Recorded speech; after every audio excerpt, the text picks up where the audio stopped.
Welcome everybody, one and all. Husky, your camera's not working. Hold on, let me fix this. What? We're already off to a scuffed start, but that's okay. What do you expect? Give the Uh, people what they want. They want yeah, they want they to see want Husky. Husky. They want to see Husky. I know, I know.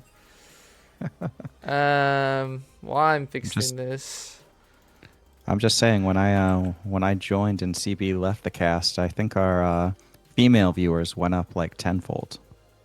is that what happened? Yeah, we went from maybe 0 to 1 probably. No, why is it green? It is my favorite color, so but I have no idea. Technical difficulties, everyone. Let me see.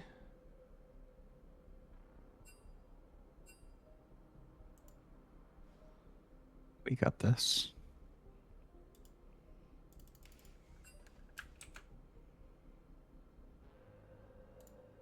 Well, while you're figuring that out, I'll talk about the game. So tonight it is Rivals Week for the Rivals team.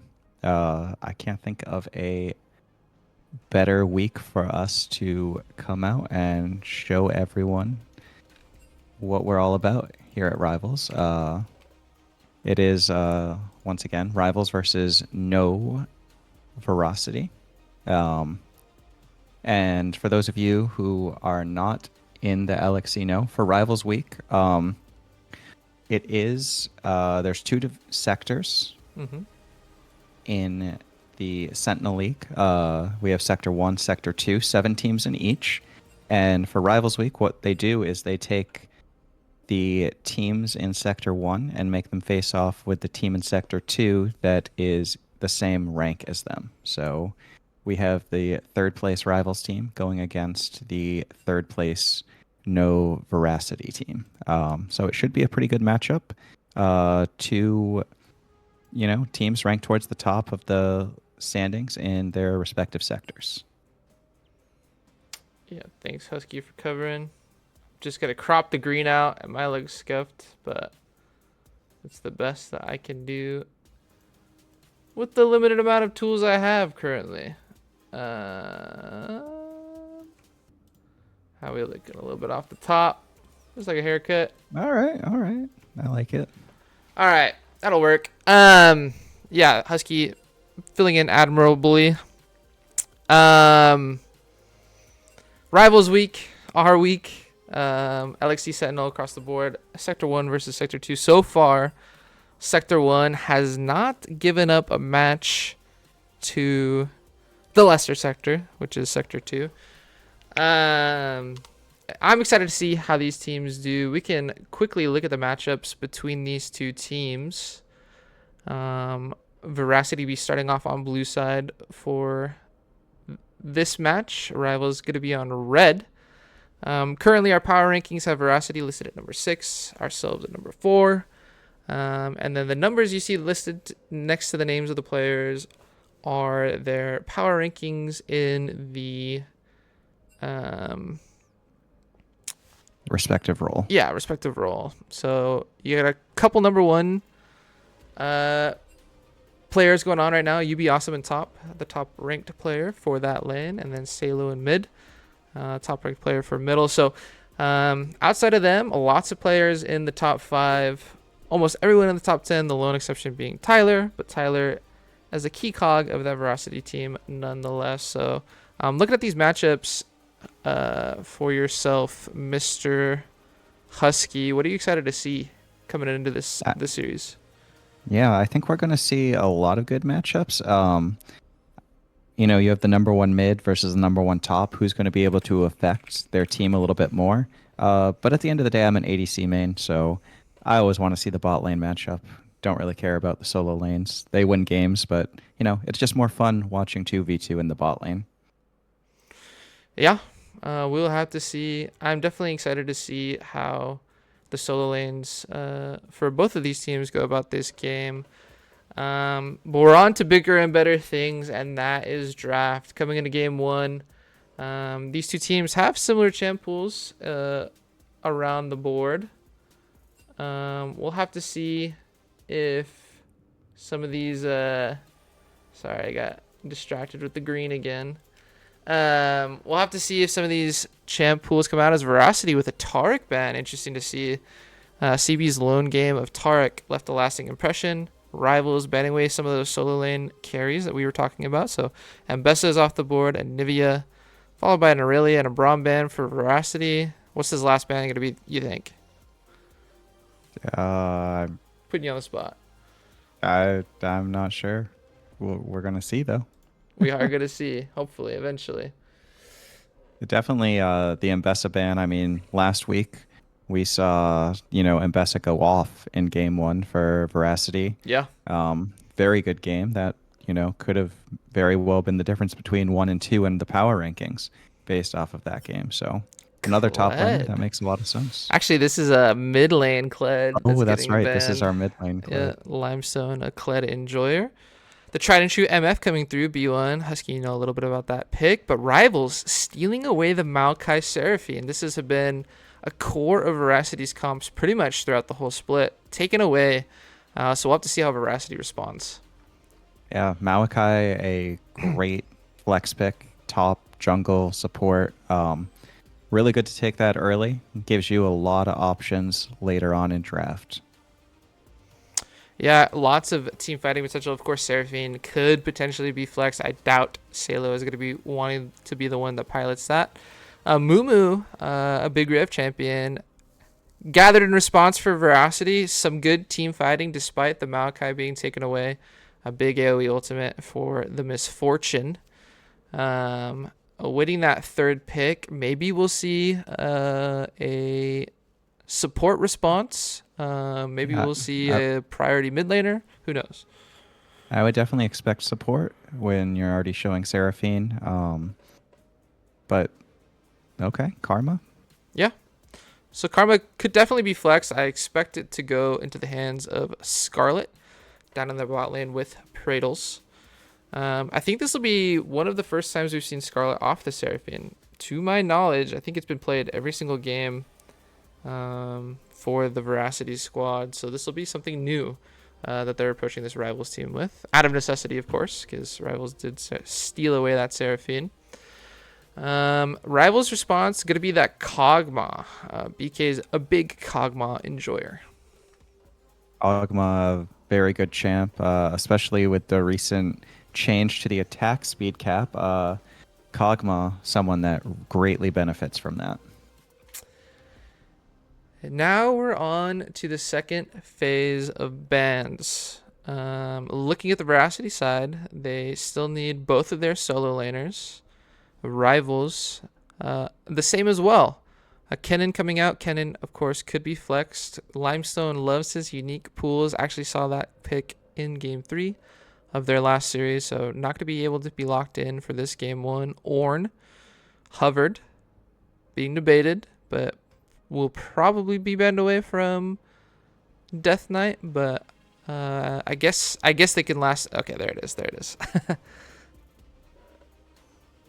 Interesting ban from Veracity here. Last week we saw the 5-ban Salo tactic, and this week it looks like they're going with the no ban, but they still have a chance to ban him once. Yeah, it'll be interesting to see what Rivals ultimately does with this R4 pick. Whether they think Salo needs to grab a priority mid laner, blind, or are they trying to give Salo the counter pick? Mundo going to be the last ban for Rivals into this Veracity squad. Don't want UB Awesome to pilot that champion. And Aurora, hovered, would be a great team fighter with that Maokai and Seraphine. So I like the logic behind the ban if it ultimately does come through. But Salo, champ Ocean, one might say. So I don't think he'll be too pressed if this champion is taken off the board. Now he still has plenty of options, and it does end up coming off the board. So we'll see if Rivals goes top or mid here. Yeah. It could also go jungle. I mean, that yeah, the Maokai could be flexed. You're right. Absolutely right. We'll see. They got 10 seconds to deliberate and decide. I expect top, and it is Cassante. Gonna be locked in for Death Knight. I think the last time we saw Death Knight pilot this champ, it looked okay. We didn't have the greatest showing, but it wasn't necessarily the champion's fault that the rivals team lost that game. Solid, super safe champ. Basically dictates the tempo of the lane, whether he wants to fight you or not. So a good blind pick for that rivals team. Interesting tidbit. That does mean that both number 1 rated solo laners are going to get counter.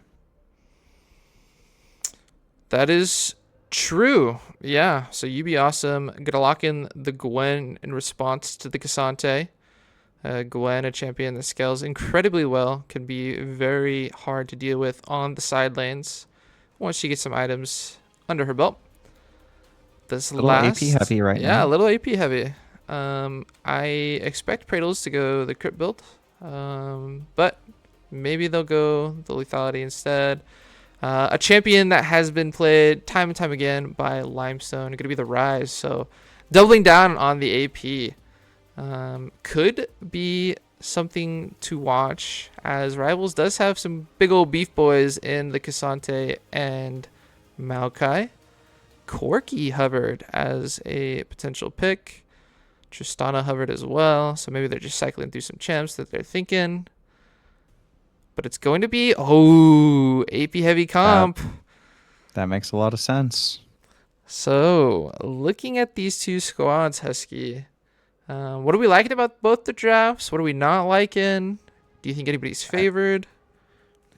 I mean, I always like MF personally, especially when you get the Amumu there. You get that Curse of the Sad bullet time combo going down. So that is always good. I mean, you get your best players on a Gwen, a champion that can carry. That's very good also for Veracity. On the other side for Rivals, I mean, getting the Galio into that comp is looking really spicy.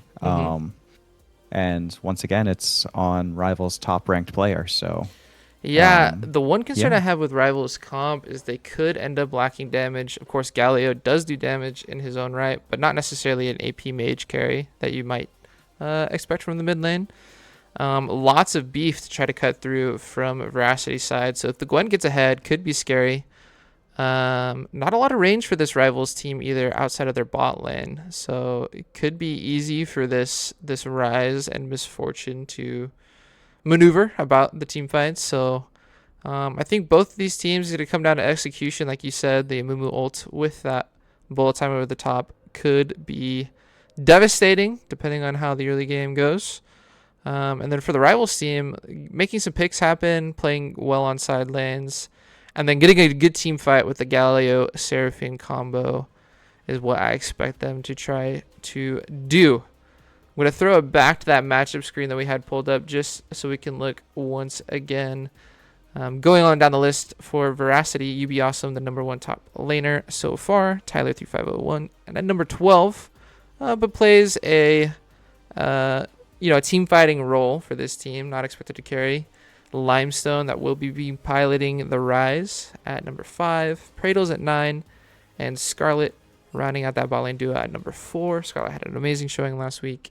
And then for the Rivals side, DK at 6, Big Rev at 5, Salo, the number 1 ranked mid, BK's at 5, and then CB at 7. Either way you look at it, when you look at the comps, when you look at the teams on the screen, this is sure to be a banger matchup between two of the better teams here in Sentinel. Any bold predictions from you, Husky? I think BK is going to have a big game. The Kog'Maw, if you get some beef in front of him and he can just go off, someone that can just take over a game, shred everyone. He's got 3 beefy guys to stand in front of him. So I expect to see the Kog'Maw have a very big game for BKs. Definitely has all the team fighting tools to do so. I'm expecting both of these teams put a strong emphasis on team fights. I do think Veracity could maybe get caught up into some tempo that Rivals tries to play with early. If you look top to bottom across their team, MF's really the only one that comes online there in the mid game if they do go the lethality route. Otherwise, you're looking at a Gwen that's trying to scale, a Ryze that's trying to scale, an Amumu that wants to fight with the ultimate, and then of course Karma being that mage support, likes to get a few items before making some money moves happen. So I don't know. I really think that if Veracity plays a little bit too fast in the early game, it's going to be Rivals favored. But as the game goes on, I think Veracity probably has the scaling advantage. Do you agree? Yeah, I mean, like Kog'Maw obviously can get very far ahead, but that Gwen is just a champ that late in the game it's going to be very difficult to deal with. I would say that the one advantage Rivals might have in that is with 4 AP champs, it's a little bit easier to itemize versus the Gwen. True. If they had gone instead maybe only 3 AP champs and 2 AD, it would make you buy a little bit of armor and make her that much stronger late. So a little bit easier, but obviously Gwen a difficult champ to deal with. Yeah, when you look at these team fights, you've made mention of the fact that this Rivals team is probably going to be stacking a lot of magic resist, so it's going to be really important for Praetors to make the best use of their ultimate, as well as getting some auto attack damage as well.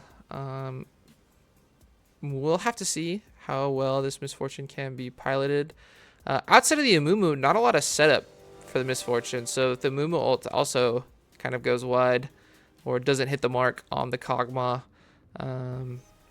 might be diminishing returns. So Praetors and Tyler 3501 are going to have to play really well when these team fights do start to occur. Okay, predictions, Husky. Who you got going into game 1 of this best of 3 series between Veracity and Rivals? I mean, it's Rivals Week. How can you not go with Rivals in Rivals Week? It's our week, guys. We got to win. There you go. I'll be pulling for Rivals. I just really want to see a close game between 2 of the top squads in Sentinel. So we'll have to see what happens, but the only way we will do that is getting onto the Rift, which will happen after a quick break. We'll be right back.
Welcome everybody to game 1 of this matchup between number 6 Veracity and number 4 Rivals. Veracity on the blue side, Rivals on the red.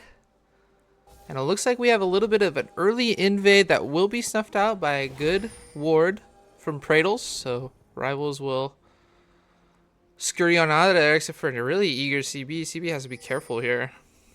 Yeah, he's all alone. All alone again. Looking at the runes and sums here, Husky. Anything jumping out to you? Not specifically anything. I would say that the Misfortune does look like they're going to go the crit builds, as they have PTA as opposed to First Strike. Makes sense. But everything else seems as you would expect. Both of these junglers starting on the same side of the map. Makai starting with the chickens, the Amumu starting with the blue.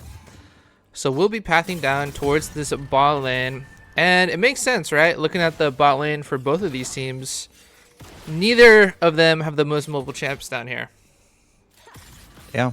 One thing of note, even though Veracity did see Rivals all on the bot side, no one went up to throw a ward on their top side, so they don't know where Big Rev is. Death Knight taking the worst of a trade with UB Awesome, who did get the level 2 advantage, so good stuff from the number 1 ranked top laner.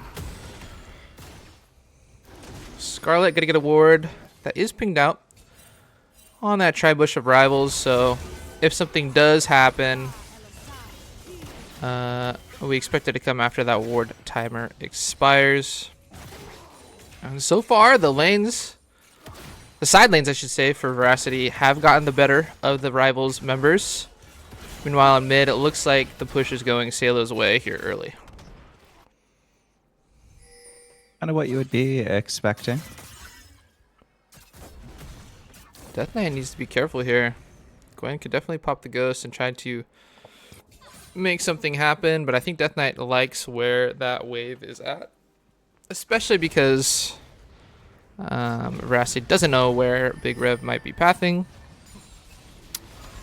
Rev looks like they are behind on the tempo. The Amumu is going to be able to get the clear about 1 camp early. So Mumu should be on the mount first.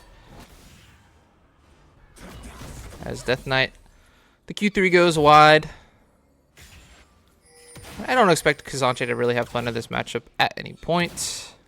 Ping's coming down. Amumu getting a nice ward on the bot lane. I do know Amumu's there. Interesting. So it looks like Galio seeing if they could catch anybody out, potentially pinch. Maokai going up to that second scuttle, wasn't able to secure the first one. And so far, just not a lot of action here as both these teams start to warm up and figure out what they want to do. Yeah, like you said, not too much action. They will split the Scuttle Crabs. There's a little bit of action, some trades in the bot lane. Pradles. Caster Curse, maybe? Yeah, Pradles kind of taking the worst of that trade, but both of these supports are happy to try to sustain and take these extended advantages, or extended trades. Looking at the gold advantage, just a couple hundred for Veracity here. But 5 minutes in, nothing really has happened. The goal lead is pretty negligible. Oh, what is it called? The Justice Punch went wide. Sale actually used the flash as well to try to catch out Tyler. Amumu was flashing in response. So an engaged tool taken away from the jungler at the cost of another engaged jungle, or another engaged tool for the Rivals mid. Yeah, flash for flash. That works out well. Ooh, Death Knight getting aggressive here. Oh, Q3 goes wide, so the No solo bolo for Death Knight into the #1 top laner, but it definitely was close. Yeah, he had that if he landed.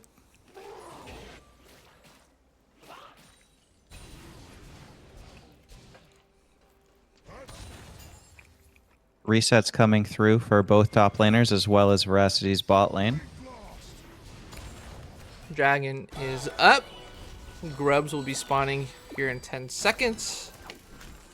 Looks like a team-wide reset from Rivals, so I wonder which objective they're going to make the push for. They have a advantageous wave in the bot lane, so CB could look to roam instead. Looks like they're just going to walk back. TP's coming out. And it looks like this Rivals squad knows, yeah, Rivals knows that Grubs is being taken, so the pings are coming out for this Dragon here. But the Grubs are already done, so if Veracity really wanted to make a move, they could run straight down and maybe contest. Amumu doesn't have that flash though, so maybe they're just content on trading the neutrals. Getting Grubs will always secure you a little bit of a gold lead. But only about 600 or so. Do have the solo laners hitting 6 now. So ults will be available for all 4. Scarlet might have been caught out here as on the top side. You'd be awesome. Trading extremely aggressive into Death Knight. Death Knight popping the Cassante ultimate. You'd be awesome doing the same. Both top laners a little bit below half health, but neither really in kill threat now. A lot to do about nothing so far. Yeah. Both these teams obviously want to win, especially because it is Rivals Week. I think Sector 2 a little bit fed up of their slander, as Tyler has a great position, does have the level 6. I don't think the Rival squad knows. The Q does land, the ultimate follows, but Pradles didn't opt to ult until way too late. Yeah, that was a blunder. It did cost 2 flashes, but Rivals get out. CB and BKs don't give up first blood. Galio is moving down towards this bot lane. Mumu has backed, and so... Well, Pradles and Scarlet did get the flashes. They do need to be careful because the Galio could look to make a play happen. Scarlet forced to flash away. And so 2 flashes for 1 at the end of the day. But some action's better than nothing. Still no first blood. Not for a lack of trying.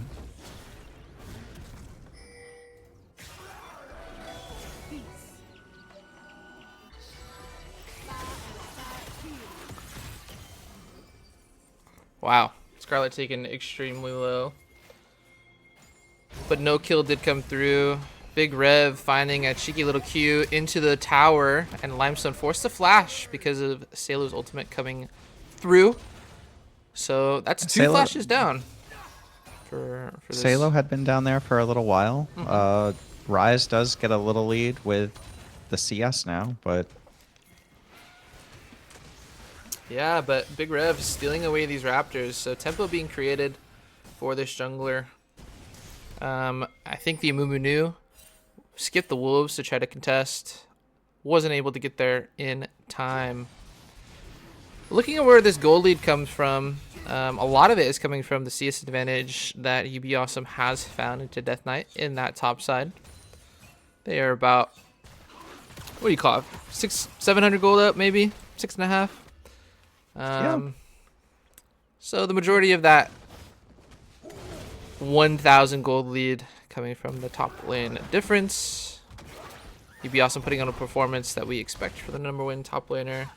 But Death Knight almost had that solo bolo, and you know, Cassante is a champ that can do well with low econ. Next objective is going to be the dragon here.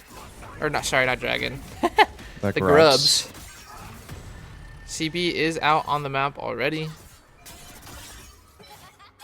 Gonna go and cover a potential dive with the wave crashing in bot lane. Sees nothing happening, so A lot of nice deep wards for rivals.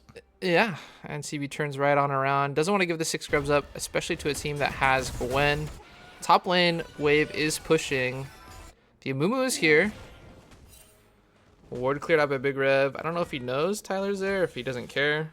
Either way, Rivals is in the river first.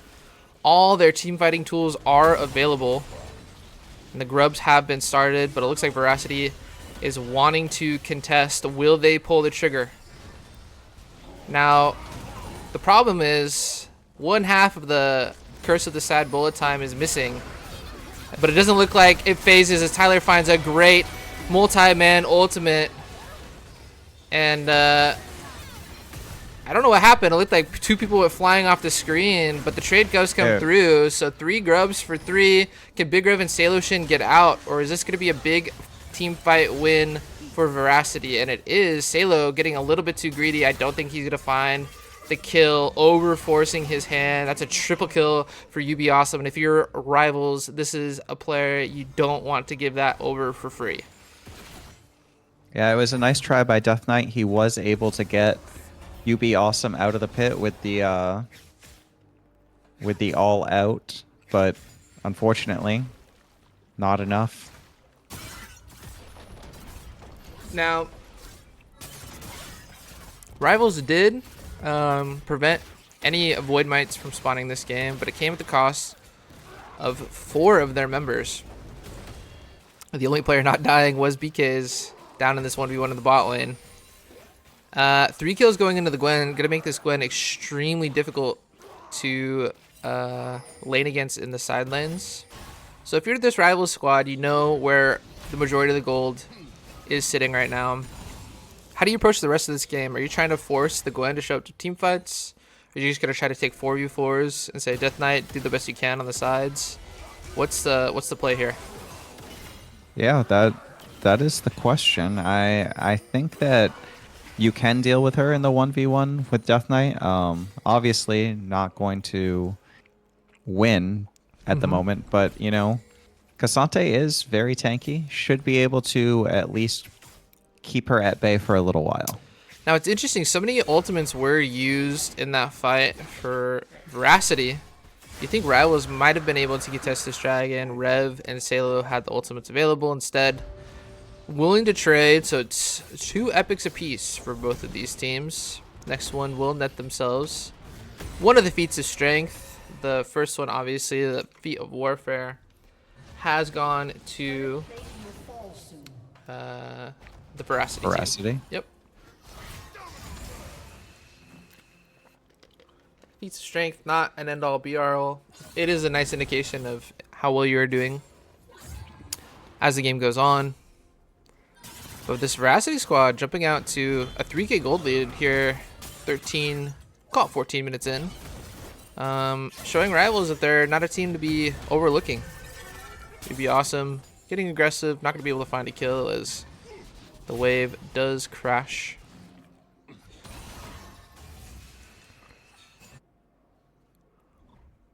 Yeah, none of the turrets outside the top turret are particularly low.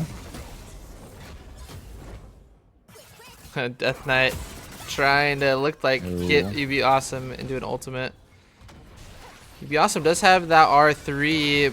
Galio is hovering this Cassante. So we'll be spotted out by Tyler 3501. Salo gonna back on out of there. Up here as well. I mean, CB is getting aggressive. Pradle's on the run. Pradle should be able to pick up majority of this wave after putting in a lot of damage into CB. And so far, it's been all Veracity here in this early game. Yeah, they are doing a good job, especially with that Gwen in that team fight, able to get in. Good ultimate by Tyler. Yeah, great ultimate. Big Rev using the ultimate will catch Limestone. Salo is here, so a nice little chain. Gonna find Limestone, who does not have flash, but he does have the ult. All the CC has already come through. And Rise doing Rise things. Limestone walking away with his life. It was a good pick, but just not enough damage from the Galio Malachi combo. You know, we knew that they had a lot of AP on this Veracity squad. It doesn't look like Death Knight or Big Rev knew. Or sorry, no, Big Rev knew. Death Knight did, but Big Rev did not. Opting for the Unending Despair. Unending Despair, questionable.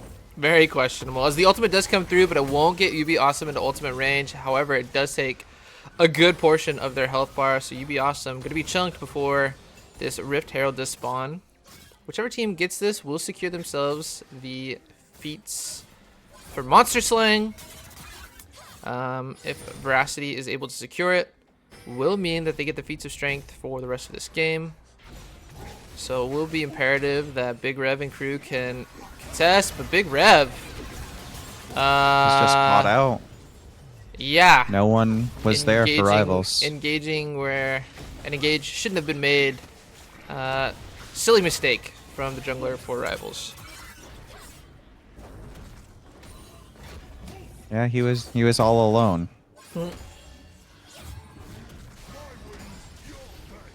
So that should be the feats of strength for this Veracity team. But wow, a great CC chain, but still not enough damage to take down Limestone. My concerns about damage seem to be valid. Yeah, you have a Galio building tank items. You have a Cassante building tank items. You have a Malachi building tank items. Not going to get a lot of damage with that. Yeah. Then it falls onto BKs to basically be the sole damage dealer for this team. Salo does have the Haunting Guys bot, so expecting a Leandries, or I think they go the other item. Galleys go that other item, the Omni Vamp one, whatever it's called, the purple eyeball looking thing. Yeah, I'm a bot laner. I don't buy AP items. I know what you mean, though. Yeah, either way, Veracity in total control here early as we approach the 18-minute mark. 5 kills to 1. They've got themselves the feats of strength. Dragon going to be spawning. Do you think Rivals could really contest this? Maybe if Gwen isn't there. Gwen doesn't have TP. Can they win a 4v4? BK hasn't been able to be at any of these fights so far. I think it is going to be dependent on BK's. Like we mentioned, he's the only one building damage right now. He has no mana. And he's backing. That's basically giving. But Veracity doesn't know that. So they're playing as if BK's is here and Rivals is looking for a fight. Rivals just stalling, letting the Kog'Maw get back on the map, but Salo eing forward. Tyler 3501 and Praetors are here. Tyler opts not to engage. Interesting choice. Yeah, I mean, they don't know Kog'Maw's not there, but So it looks like we're talking about how this Rivals squad might approach the rest of the map.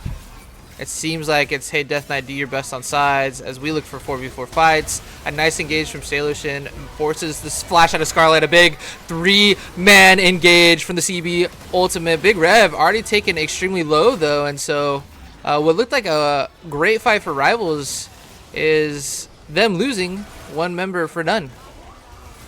they got the CC, but once again, no damage. BK's is spitting, but BK is not doing nearly enough damage.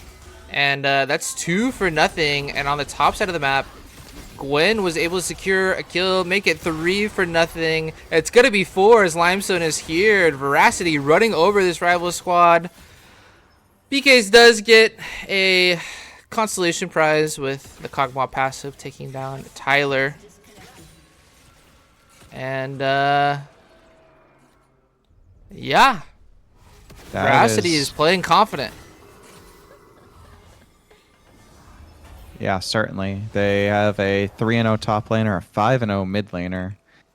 The Galio is a great pick into all AP, but you gotta wonder about putting your best player that does the most damage on a tank.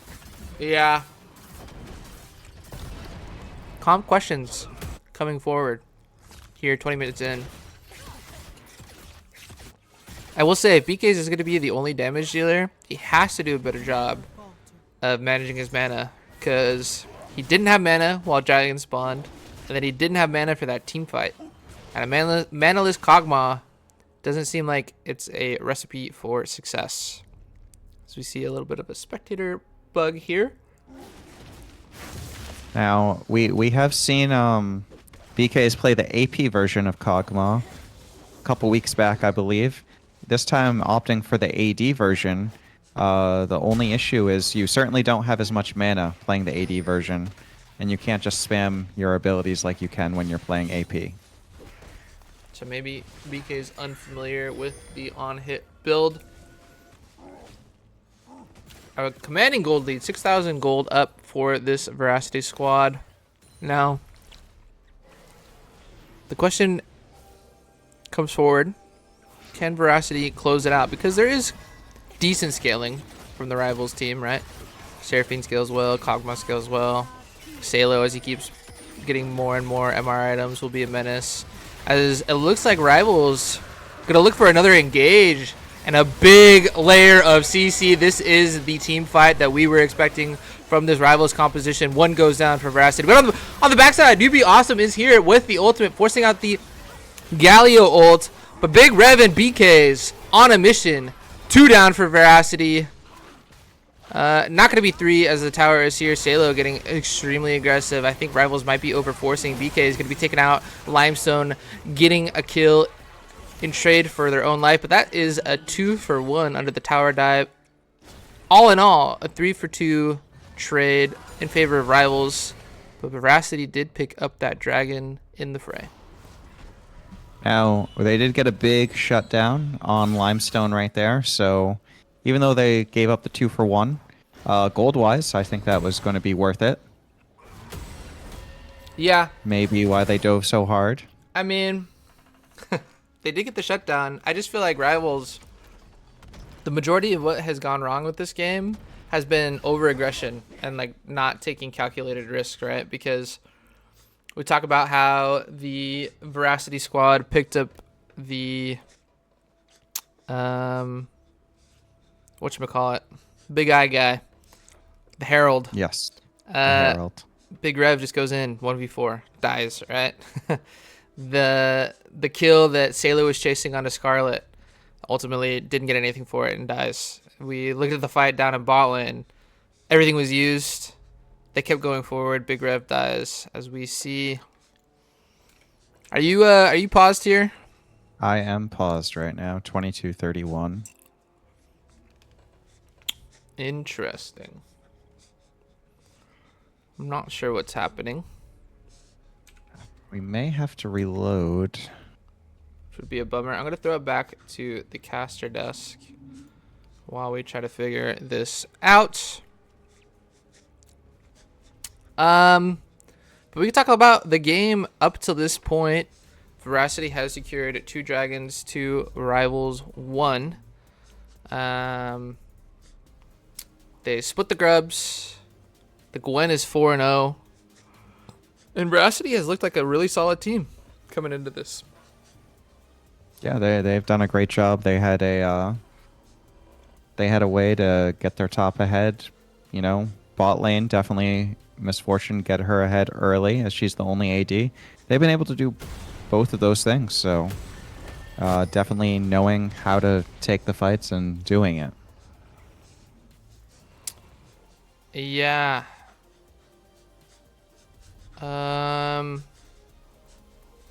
Not sure what to do here. If we reload, I feel like we're gonna lose a good chunk, maybe of what we saw, but it looks like that's gonna be the case. I'm gonna go ahead and exit here, Husky. Yeah, I'll do the same. And then I'm just gonna hit the reconnect button.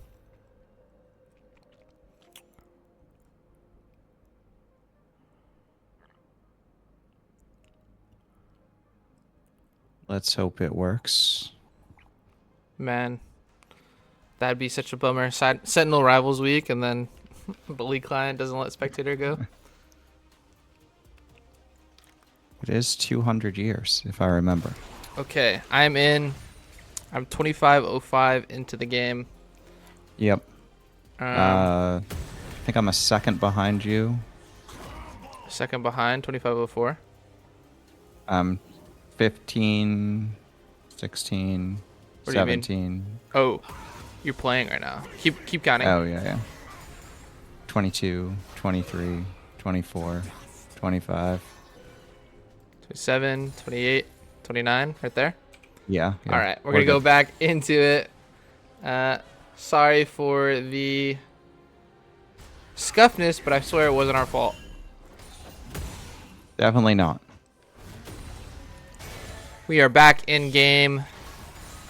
Not sure. It doesn't look like anything else has happened. Maybe another kill for Veracity, actually. Salo and Death Knight looking like they're going to be able to finally crack another tower. Tower gold. 4 towers, 2 in favor of Veracity. Pretty much everything has been in favor of Veracity at this point. And that means Otacon has been started. Ubi Awesome is here to defend this tower. But BK's Big Rev and CB going to make a hard push for this tier 2. It should go down. But that does mean Veracity is going to get an uncontested Otacon. And it's the one that isn't Voracious. Just kidding, it's it is. Our favorite. It is. I lied to everyone. But they Rivals will be able to take a quick dragon. Stop dragon stacking a little bit.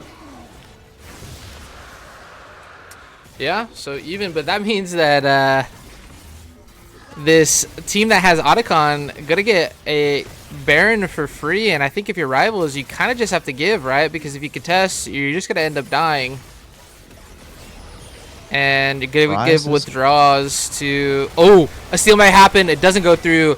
Smite from Tyler3501 is true. UB Awesome on the backside of this fight doing tons of damage on the Gwen. That's a double kill for the Gwen. Another kill picked up by Pradles as well. UB Awesome chasing down Death Knight and Salo. Tyler did find a Q, but not enough follow-up. Salo and Death Knight look like they're going to be able to walk away.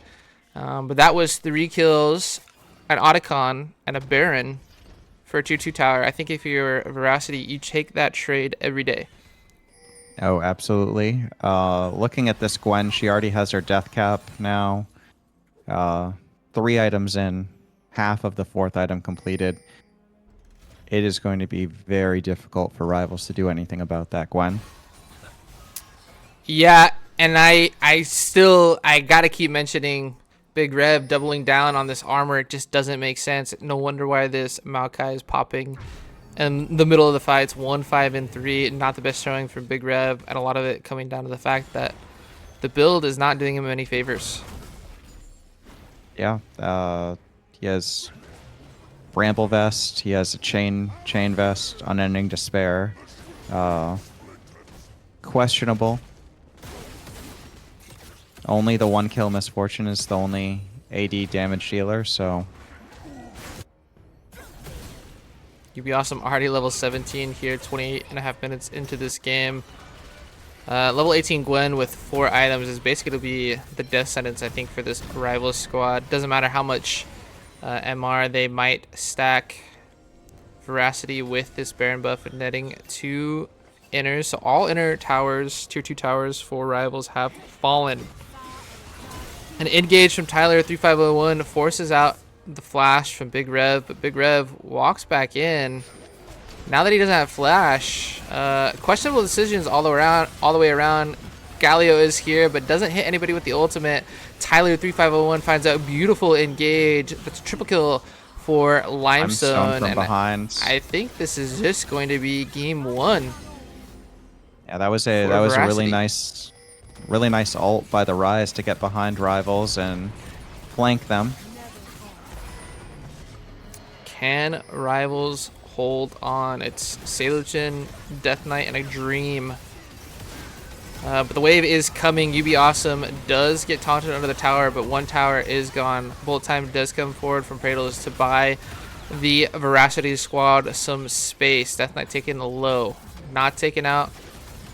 Veracity shifting their focus to the bottom lane because UB Awesome is so low, so they're gonna net themselves potentially another inhib. It looks like they didn't want to stick around, didn't want to press their luck, and with an 11,000 gold lead, another dragon coming up here in a minute and a half. It's all but a formality for this Veracity team to finish this game out. Yeah, I think this game is pretty much over at this point. Have to start thinking about what Rivals is going to change next game. I think it's going to start with that mid lane having to get Salo on a more carry type champion. I think that's going to make a huge difference. Yeah, and I think they just need to stop overforcing, right? Rev 1, 6, and 3 on the Maokai, just making too many mistakes, looking too aggressive, especially when they started getting behind. BKs wasn't able to get involved until the game had already snowballed out of hand. And not the best showing from this rival squad, but credit where credit is due. Veracity has pounced on the mistakes of Rivals and has made the most of it. Big Rev using the ultimate to try to get themselves out of danger. The danger kept coming, and that's a tree that has been cut down. Yeah, you can't be in your own jungle right now. That's not your jungle anymore. Oh, UB Awesome has found an angle behind Death Knight. Expertly dodges the Q3, pops the ghost. TP does come through. Salo has the ultimate available. Ultimate was used by Death Knight, but that means this is a very squishy Cassante.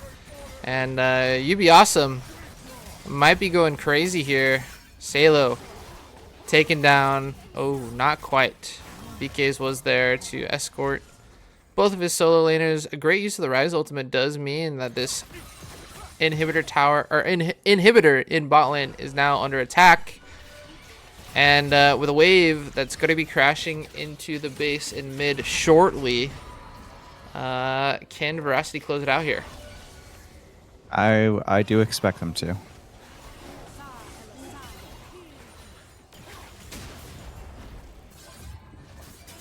I expect them to as well.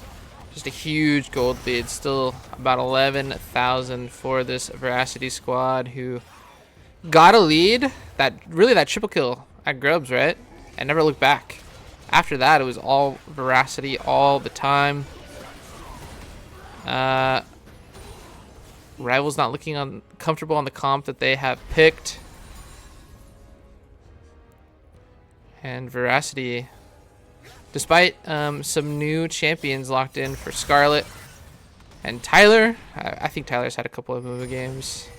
It's more of the same from them as we see a desperation engage, but Tyler did find an angle into the back line. UB Awesome is there. BK's going to be immediately taken out of the fight. Tyler 3501 goes down as well, but a great bullet time, and that's another kill for Veracity. Limestone flashing forward. Death Knight trying to make the most out of nothing. Does save themselves, and so Rivals is a little bit healthier as we see some weird bug with the towers. Salo goes golden. Salo gets out, and this hasn't been the cleanest end from Veracity, but they do in fact end the game victorious. Veracity 1-0 so far in this series. Husky, your thoughts? That was a bad game for us at Rivals. Looking at the damage stats, not a lot of damage from the side of Rivals. UB Awesome, Limestone, both almost double anyone on Rivals in damage, and it's going to be a rough game when that happens. Shout out Scarlet, shout out UB Awesome. Neither died that game. Both perfect KDAs. And that is... We got Scarlet off the Seraphine. Looks like she's just as good on the Karma, if you ask me. Absolutely. Gonna be interesting to see how Rivals responds as we start to set up the lobby for game 2. We will throw it to a quick break, and we will be back right after that.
Welcome back, everybody.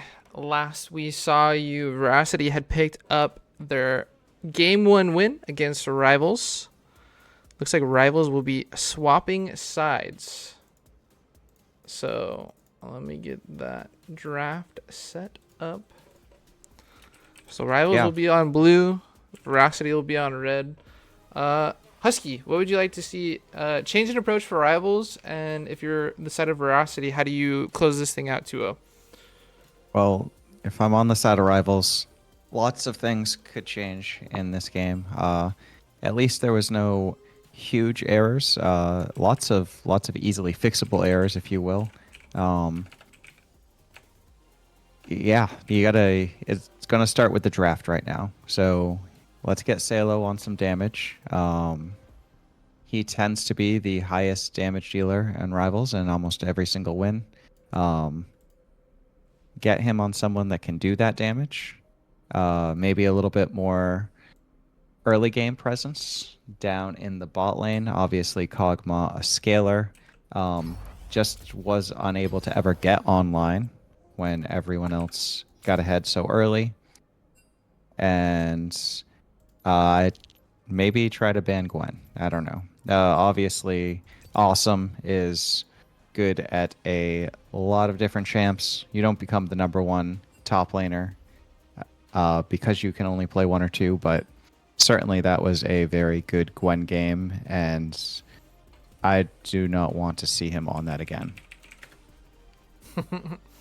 Yeah, UB Awesome showing why he is ranked #1 in the top lane. DK did show some good things earlier on into the lane, but the CS, the triple kill at Grubs, basically the mistakes from Rivals, letting Veracity run away with this one, and Veracity, boy, did they run away.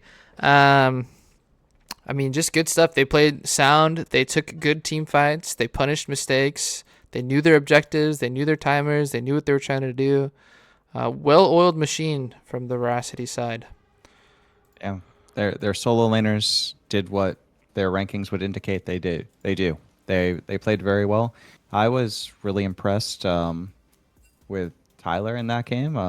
You think that he might be the weak link, and I'm not going to say Amumu's the most difficult champ to play, but he played Amumu like you're supposed to play Amumu. He hit his ults, he engaged when he had to, and he was the driving factor about getting those two solo laners ahead early and letting them snowball.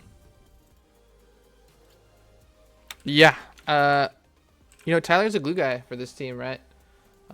If you're looking at the Veracity squad, you definitely think that the solo laners are the carries, and with a nice supporting cast, and Tyler's a big part of that. The Amumu ults were huge.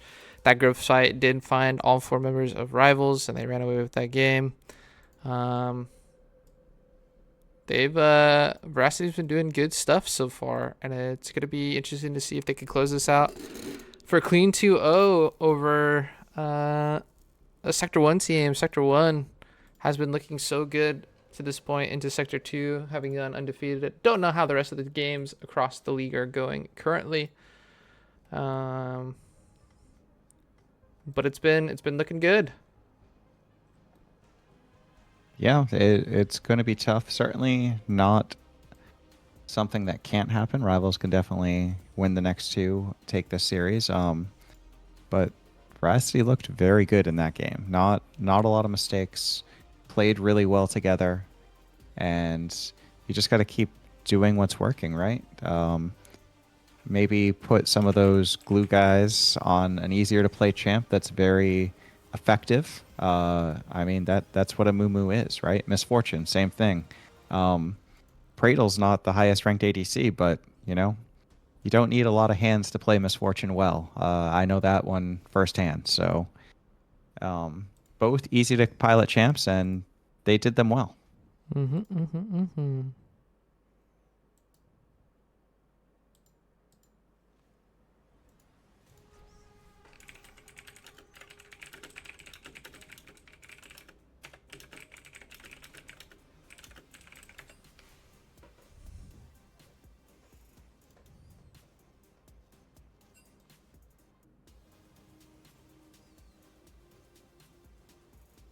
We're just waiting for the Like, ready checks to come through for draft.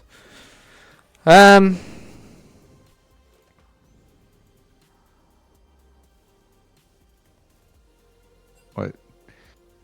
what's your biggest focus here for the Rivals team? What's the biggest thing for them to fix?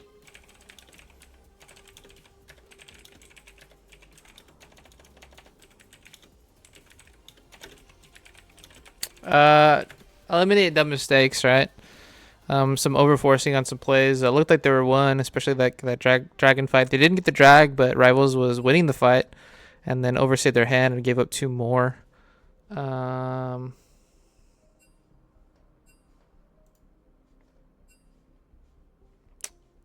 That and then just probably a little bit more damage in the hand of Salo.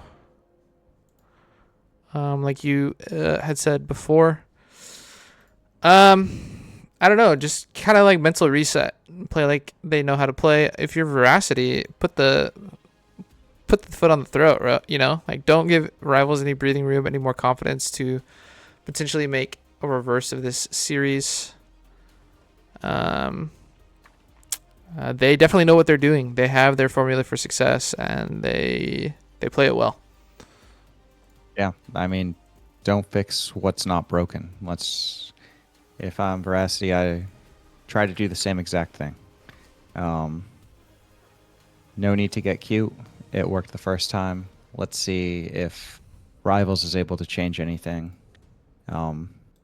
instead of making any mistakes yourself. Ready checks are coming through, so we should be getting draft underway.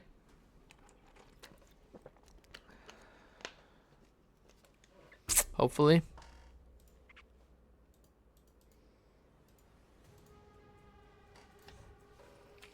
Hasn't started for you, has it? No. My refresh button is also not working.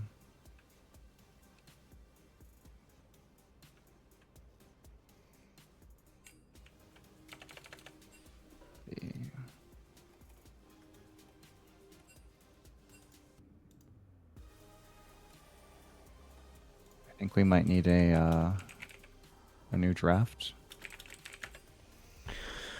Looks like we might indeed.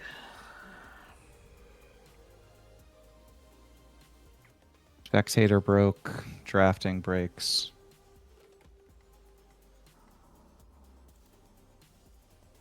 It's just that one of those nights, but game 1 didn't go our way, but game 2 hopefully goes a little bit better, just the same way that the draft hopefully starts working here.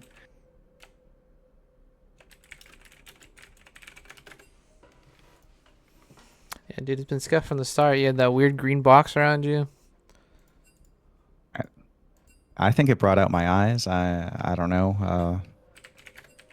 Maybe the Twitch stream will let me know how that looked, but I think it looked nice. I'll do draft flow. We'll do rivals, veracity, create, copy, paste, spec. Go into studio mode here.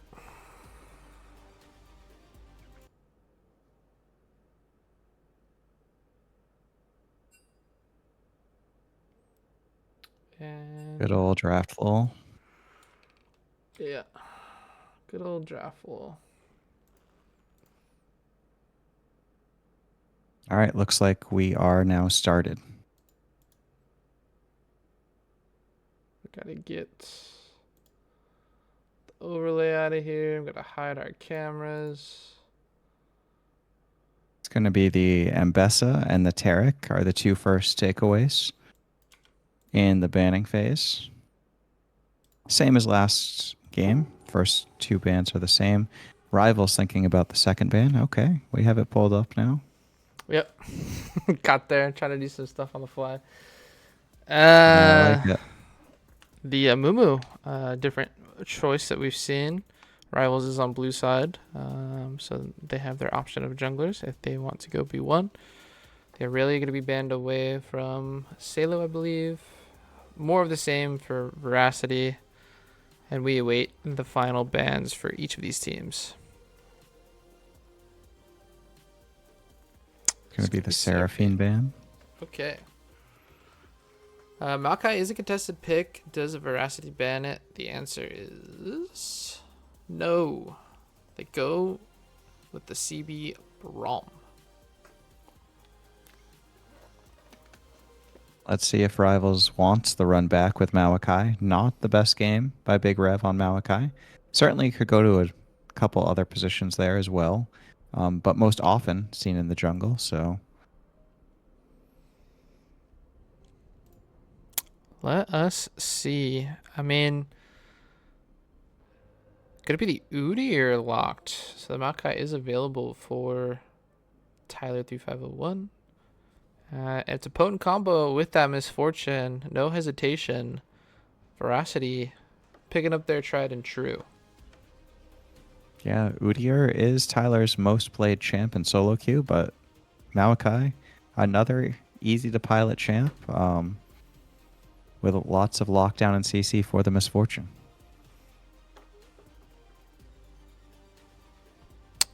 What will Rivals' response be? The Braum has been taken away.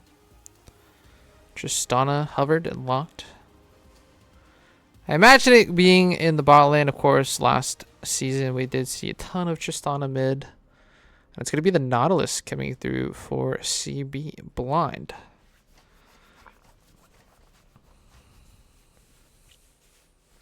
Yeah, Tristana could be flexed bot like mid, like you said. Salo, a former ADC himself, but BK's has a pretty good Tristana, so I'd expect that to go bot lane. Ooh, we got our first Mel game. Okay, Mel enabled this week. Haven't really talked a lot about it. Has gone through several nerfs. Expected to go through some more adjustments next patch. Looking at what the Mel can bring, can actually reflect the Nautilus ult. What else can it really bounce back? I mean, Rivals The team comp is Tristana pretty ult. good into it. Yeah, it could. But I wouldn't say like Rivals has a ton of like choreographed like, hey, I'm about to throw the skill shot at you kind of thing that will make it easy for Mel to reflect. It was a nice takeaway as well, because Mel, in my opinion, is a huge Maokai nullifier because he can reflect the whole ultimate. So securing it for themselves, I expect it to go in mid. Could be flexed to support, or even top as well, I guess. There's that Gwen you didn't want to see again, banned away. 2 mid Yeah, I lane think that's a bans smart thing. for Veracity, and then the Kennen rounding it out. R4, what does Veracity pick? I think they're probably going to pick their support here, would be my guess. Leave that counter pick for top lane. And maybe I'm wrong. Riven hovered. It would be very interesting blind. A Riven locked. You'd be awesome. Off the back of a great Gwen performance, feeling confident and locking in the Riven. Yeah, I mean, I don't know why you do that, but maybe this Maokai is going support and you didn't want to show that. That would be my best guess on why you do that. I mean, they can also flex the Mel support as well. So I think they're just preserving the Mel flex. Going to be Malphite locked into the Riven, so that does mean Udyr will be piloted by Big Rev in the jungle. And I expect to see a lot of damage coming out from Salo here. Yeah, maybe Orianna, Syndra, two of his favorite champs. Whoa. The Orianna is locked. So a great pairing with the Nautilus and the Malphite.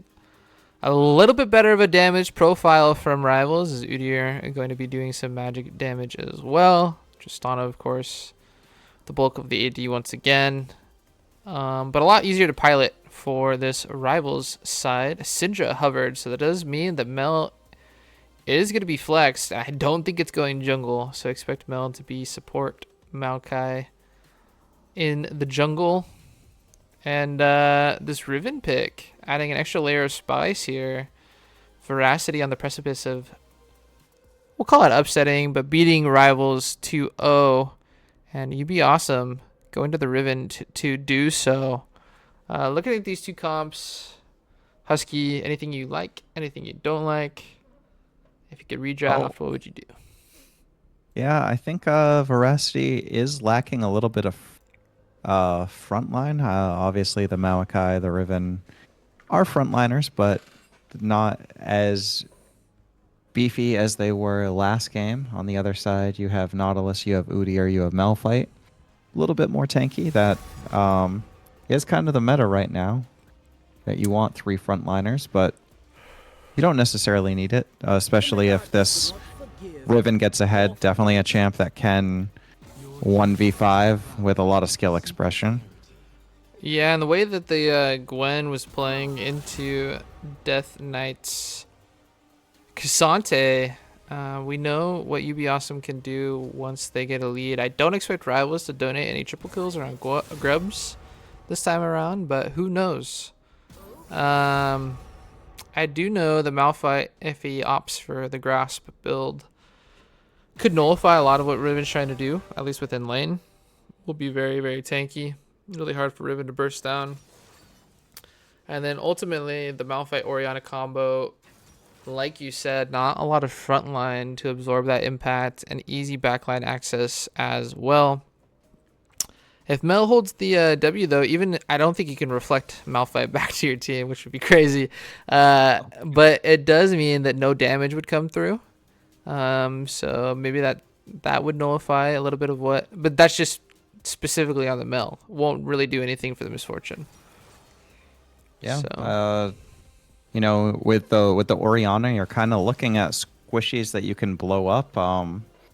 And you got some pretty good picks. So sometimes Orianna can struggle if it into a tank, but not a lot of tanks that they're gonna have to worry about.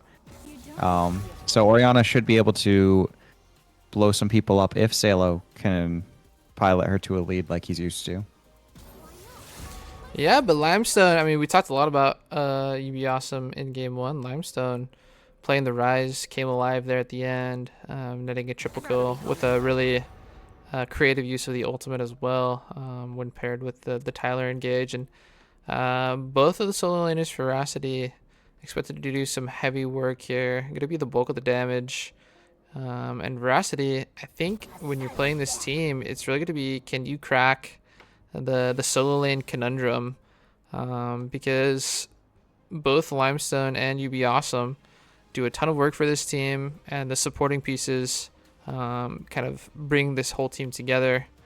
Really good stuff for Veracity, and if they do pick up this 2-0, showing that they are going to be a team to reckon with the rest of the season, especially when it comes to that second sector. Yeah, I do like them taking the Misfortune again. Pradles had a good Misfortune game. It's not a champ that you can be the primary carry on all the time, but certainly you don't need to get all of the gold. You don't need to get super ahead. The ability to hit R and win a team fight is always useful, and she does bring that. All right. Well, I'm going to throw up the predictions here in a second. You guys at home can tell us what you think happens in this series. Do Veracity close it out and win 2-0 over Rivals, or can Rivals force the penultimate or the ultimate game 3? We will have to see. Of course, every time you talk about draft, you think one team has the advantage, and then you get in a game, and it might not end up being the case. So what it really comes down to is how these teams perform on the Rift. But we will take a short break, and we will be back right after that.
Welcome everybody back to game one. We have early action as the hook does flash or causes a flash from Tyler 3501. Nice little adaptation from Rivals to net themselves one leg up so far in. As the flash goes forward, that's two flashes down for Veracity. Limestone was not ready for the flash from CB. CB more than willing to blow that flash for the flash of the Veracity mid laner. Yeah, that's two quick flashes, all for the Nautilus. Great start there. Maybe Big Rev wants to look mid now. Yeah, especially Salo on this damage dealing Orianna, a big team fighter with that ultimate, could look to be aggressive on the flashless Syndra. We will have to see. Udyr, of course, does want to create tempo, get some early clear. CB, you're going to be walking into Praetor's and Scarlet.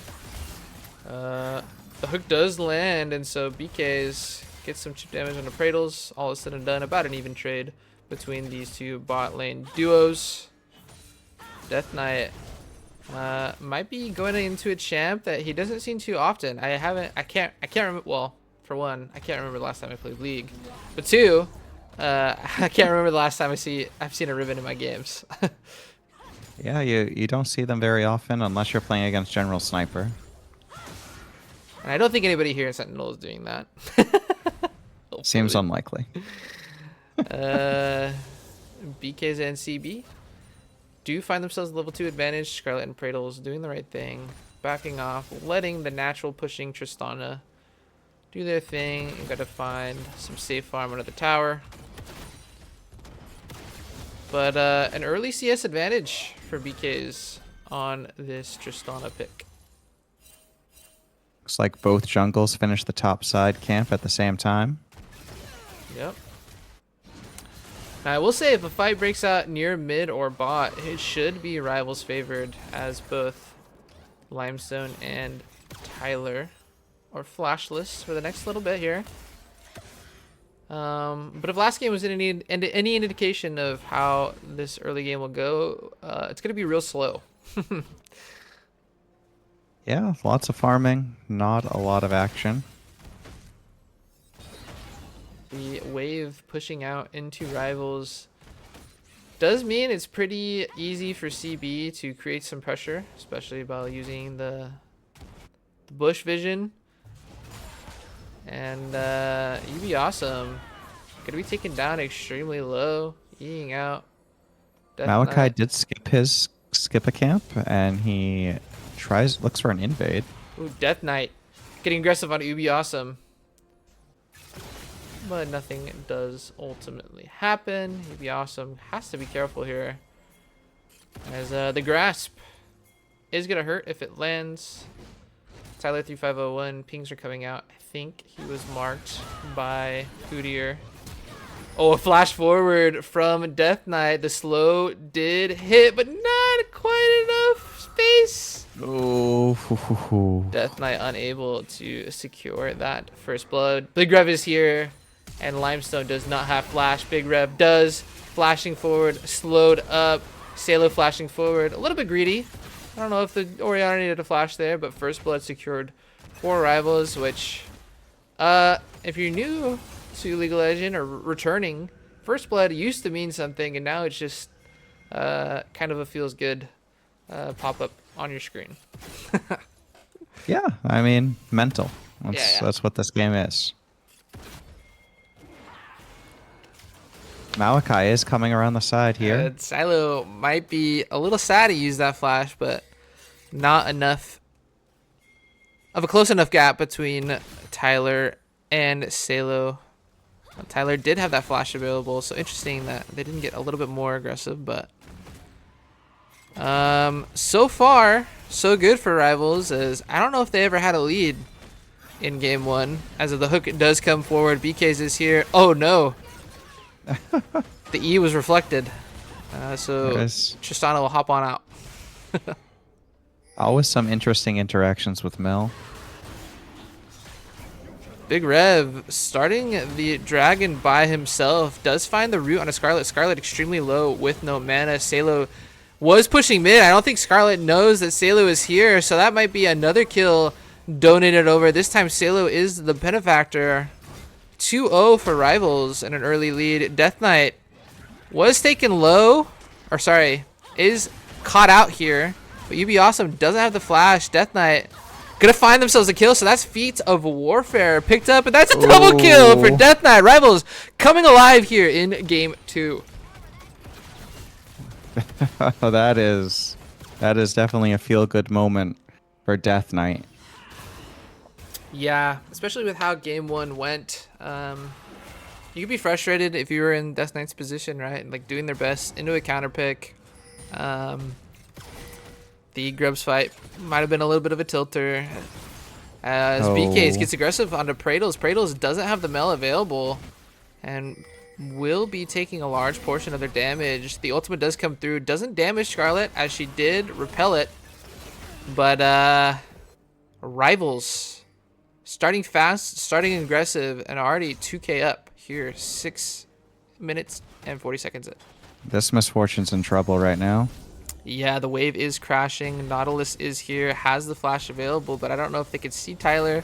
Oh, the flash Q from the Nautilus will mean easy kills. That's a clean tower dive from Rivals. This is 6-0. I mean, this is the exact opposite of how game 1 was going. Yeah, they got some early prio, getting those flashes, able to set up a couple kills, drafting some winning lanes this time. Last game, a lot of more scaling lanes that didn't win early. And if you're Rivals, you have to be happy with the start here. 6 kills to nothing. An early Drake secured. Tyler did do the right thing and secure an objective on the opposite side of the map as that tower dive was going on. But I think if you're Rivals, you're okay with taking a gold lead here and living to potentially contest the next set of Grubs.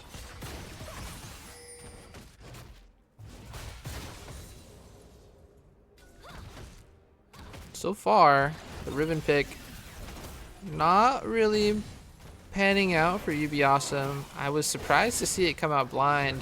The only reason I think it did is maybe they thought it was going to be Udyr top. I could see Udyr struggling into that champ. Yeah, I think that they tried to get a little bit too cute, to be honest. They wanted to hide the Mel support. As you see Death Knight just taking no damage.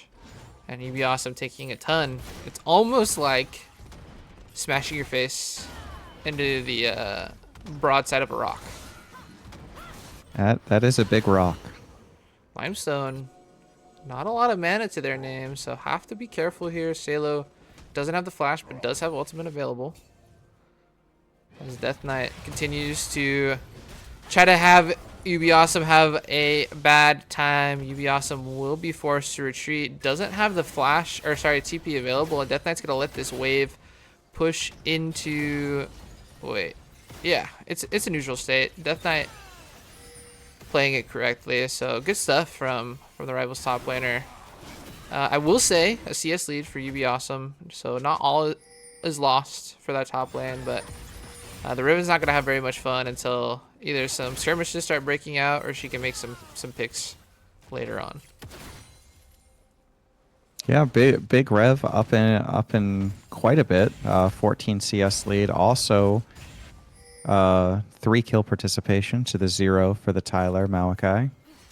And I don't believe the Veracity saw the Udyr. So he was able to sneak in there. The E forward from BK is a flash forward from Rev, means it's an easy picking for this Rivals squad. That was 1. Make that 2. Tristana 4-0 here, 10 minutes in. Will it be 3? Tyler 3501 trying their best, but their best is not enough. And this Tristana has a menace on the Rift, 9-0 in favor of Rivals here, 10 minutes in. Well, BK's jumped the wrong way at one point during that fight, but it didn't matter. He got 3 kills. Yeah, did have to burn the flash, but you know, when you can misplay and still pick up 3 kills, I think you're just all right with that. I would be very happy with that myself. So this Tristana, I expect, going to be able to pick up their first item here on the back. Oriana with their first item as well. Dragon spawning in 14 seconds. UB Awesome still struggling into this rock. Looking like Dwayne Johnson and Kevin Hart up here. As Yeah, a pickaxe not going to really do too much into that. No, but a lot of damage on a Sailor Shin. Limestone probably could have found the solo bolo here if they opted to use the ultimate. Did not, so Salo gonna live, but doesn't have the TP, flash, or ultimate available. But Big Rev is here, and Praedel's flashing, but not gonna cover enough distance. BK is dominating 6-0. Yeah, and Tristana, one of those champs that when they get ahead, can just jump right on your head, instantly engage, and kill you in a second. And I think Rivals has identified how they want to attack this Veracity squad. You know, last game, the Seraphine Kog'Maw wasn't able to get aggressive into this bot lane, but you trade that out for a Tristana Nautilus, it's going to be easy time as Death Knight. Wow, Death Knight playing so great. Could have easily greeted for the kill there, but saw Tyler and instead backed off, took the win. Gonna freeze the wave. Yeah, we saw him beat both of them before. He might have still been able to do it there. True. As both these top laners, I think, are going to TP, and they do. Grub's gonna be the next objective, and if Rivals can secure that, then they'll get themselves the feat of strength. As Tyler is on the top side, TP does come through, but it's already great use of the ultimate. CB and Salo combining for an easy double kill. Big Rev does get aggressive, so at the end of the day, the TP does come through and net 2 kills for the Syndra. For Limestone, the damage has been done. This tower close to falling. 13 kills to 2 in favor of Rivals, and while you know the 2 kills were a nice consolation for Limestone, that does mean that Limestone does not have TP to get back out onto the map, and so I think the tempo a little bit favored in Rivals' favor. Yeah, they do get the shutdown on the Tristana though. That was I think right around 400 or 500, so that is going to be a lot of gold going into Limestone. Yeah, Limestone picking up their item as well. But you look at the gold lead, 2K in favor of Rivals here. Members of the Rivals squad making their way to the top side of the map. I will say Veracity did pick up 6 grubs, so they have a split push winning condition, but the split pusher is having trouble into the counter pick Malphite. Tyler using a very defensive ultimate there. Actually doesn't connect onto anybody on the Rivals squad, and so that is a big cooldown that will be unavailable for Veracity for a little bit.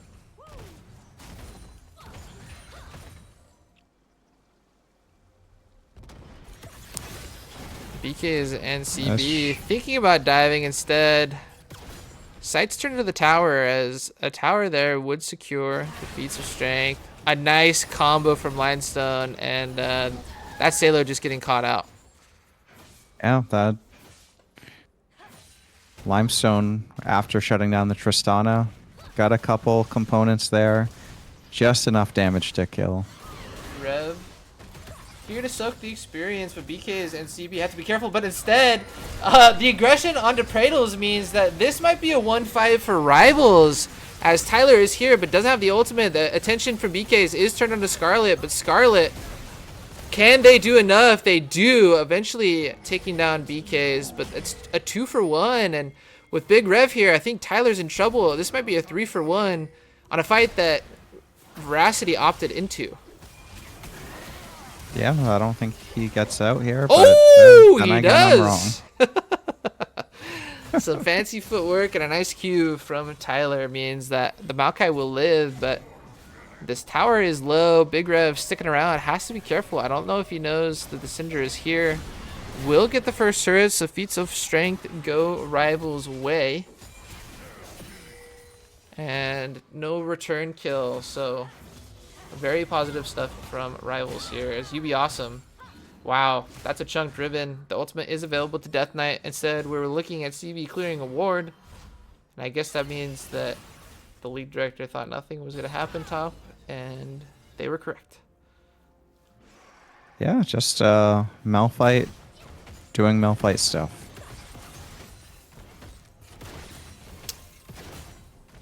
Nine, 2-1 is BK's on the Tristana. 1-1-6 on this Oriana. 3-1-6 on the Udyr, and a 2-0 Malphite. There's been some hiccups along the way, but I don't think you can ask for a better start for this Rivals squad that really didn't get anything going in game one.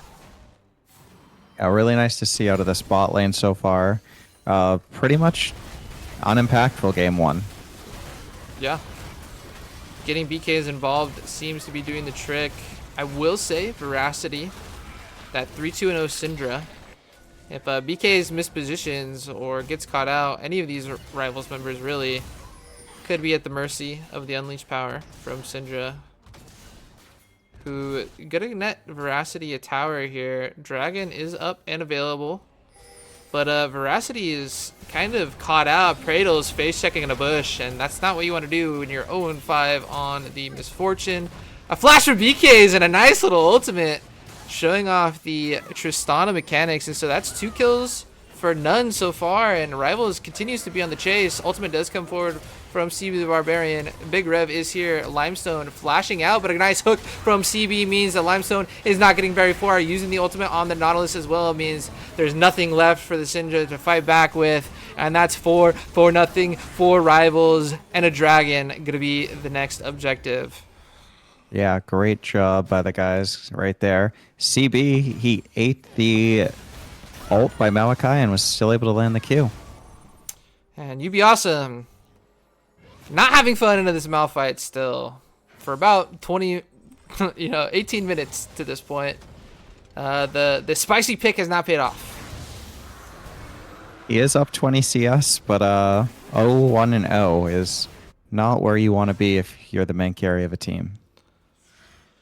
So, talk to me some draft adaptations or some philosophy adjustments from this Rivals squad that has been able to net them a huge gold lead, 18 minutes in, 3 dragons to none. Like, what have you seen differently compared to game one? Yeah, well, I think it's just being able to be proactive in that bot lane. They took advantage of the early flashes being down, and they've effectively neutralized the best top laner in this league on UB Awesome. Yeah, a nice little counter pick from Death Knight means UB hasn't had a very fun time. As we previously noted, BK's knows that Scarlet is Mel, and new champs are scary, but Tristana, been around the rift for quite some time, knows when they are 10-2, most people are dying to that. Yeah, when they're 1-7, they're not as scary as they normally would be. As the ultimate used by Praetor to clear the wave, Tyler is here, does find a nice Maokai ultimate as well. The TP does come forward from Death Knight. How aggressive does this rival squad want to get? Tower goes down. Death Knight is here. Ooh, thought he might pull the trigger on the ultimate. Sailor was there in tow. That does mean that Rival's going to have to make something happen. The TP was expended.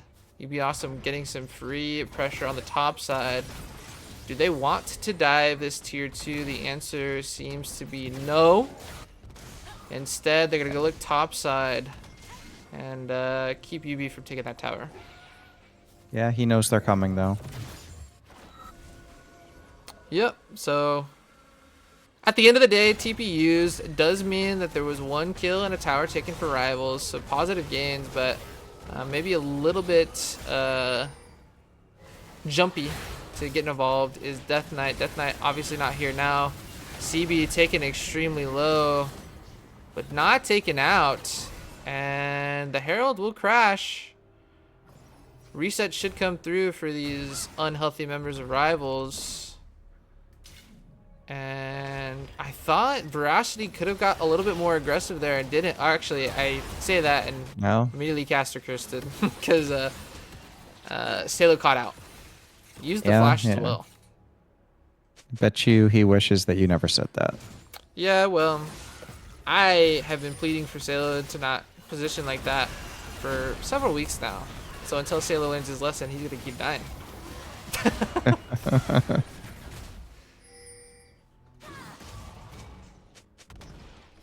Death Knight having fun in this counter pick matchup.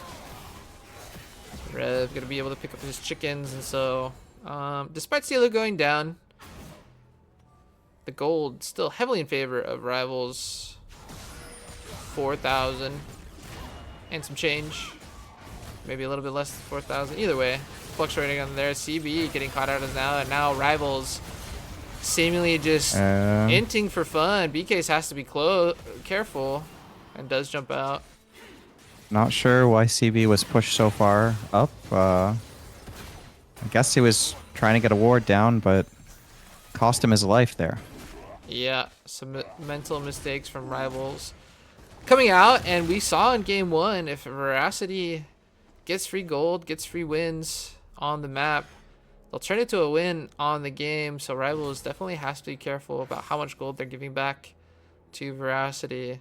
They keep making mistakes like this, Veracity could definitely turn the tides of this game too.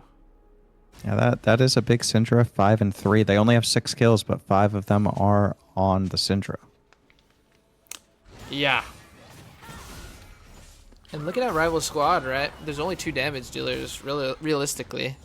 And if Syndra can pop one of them, it makes the team fights a lot easier to focus down the other. As Death Knight just gonna stand there and wallop on UB, and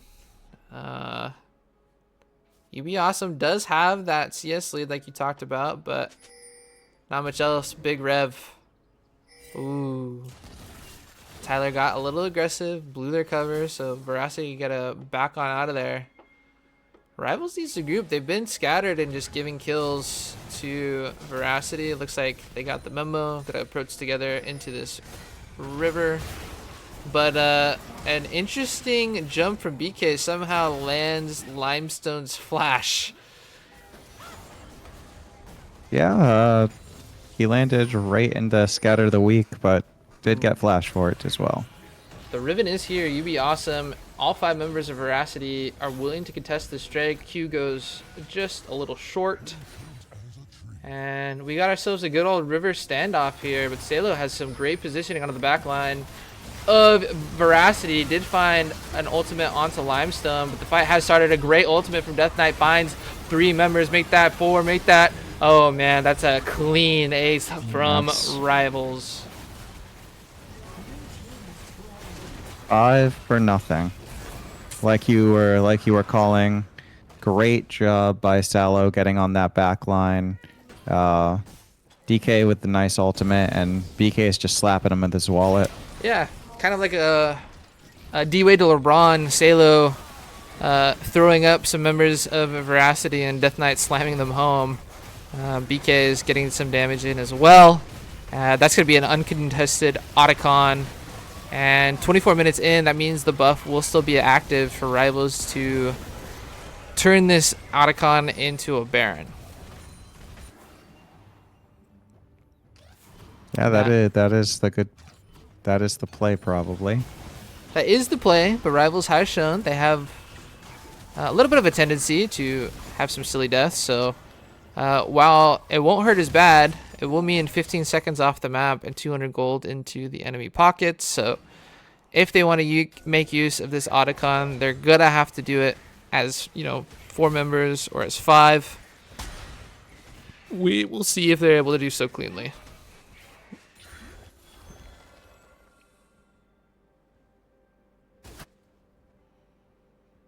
But Rivals firmly in the driver's seat here, 25 minutes in. That was Soul Point as well. Or Soul, sorry, not Soul Point. Yeah. Soul taken for Rivals. And a 12-2 Tristana that has Infernal is scary for any team to deal with.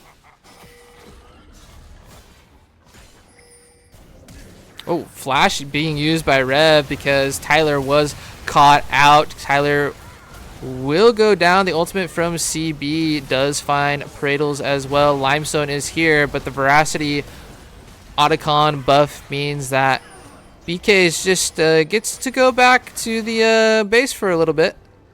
And Yeah, he just got a couple kills, wants to buy it. yeah, I believe that should be both the tier 2 in bot lane and the Baron being secured by Rivals. Tristana gonna giddy up on out of base to use that gold like you were saying.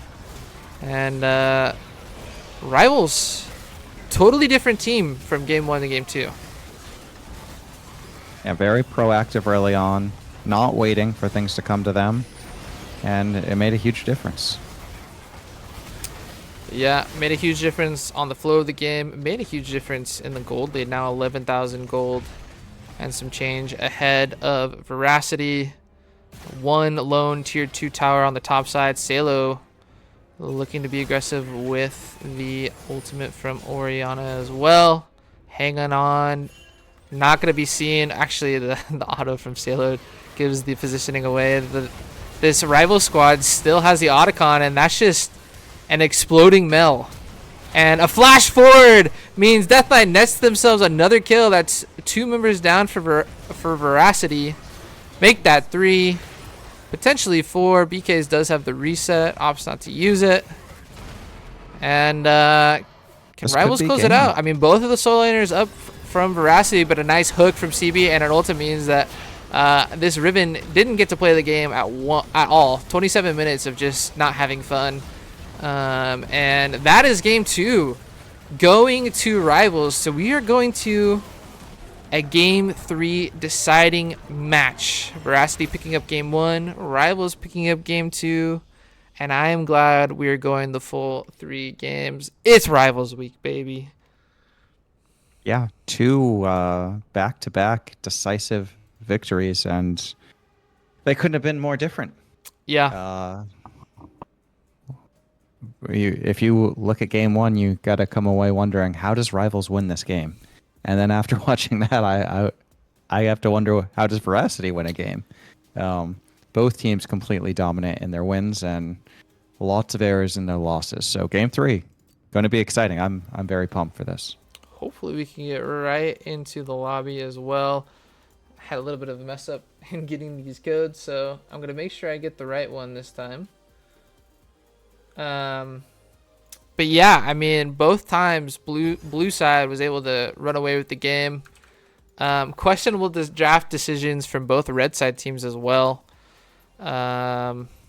So do we expect game 3 to be the cleanest? I'm hoping for both that these it is teams? not the cleanest. Oh, you're hoping I it's want to not. see drag 'em out brawl, 40 kills. 20 apiece. Let's see a bloodbath. It would be interesting to see. Yeah. I mean, Rivals, I think, like you said, maybe a little bit too passive for their liking. Maybe with some draft issues. Looked way more aggressive in game 2, and it paid off for them. So Yeah, they stuff. were aggressive in game 1 on times that they shouldn't have been aggressive. Yeah, so so they maybe drafted they just a need comp champs that's a that little can better always for be that. aggressive. Yeah.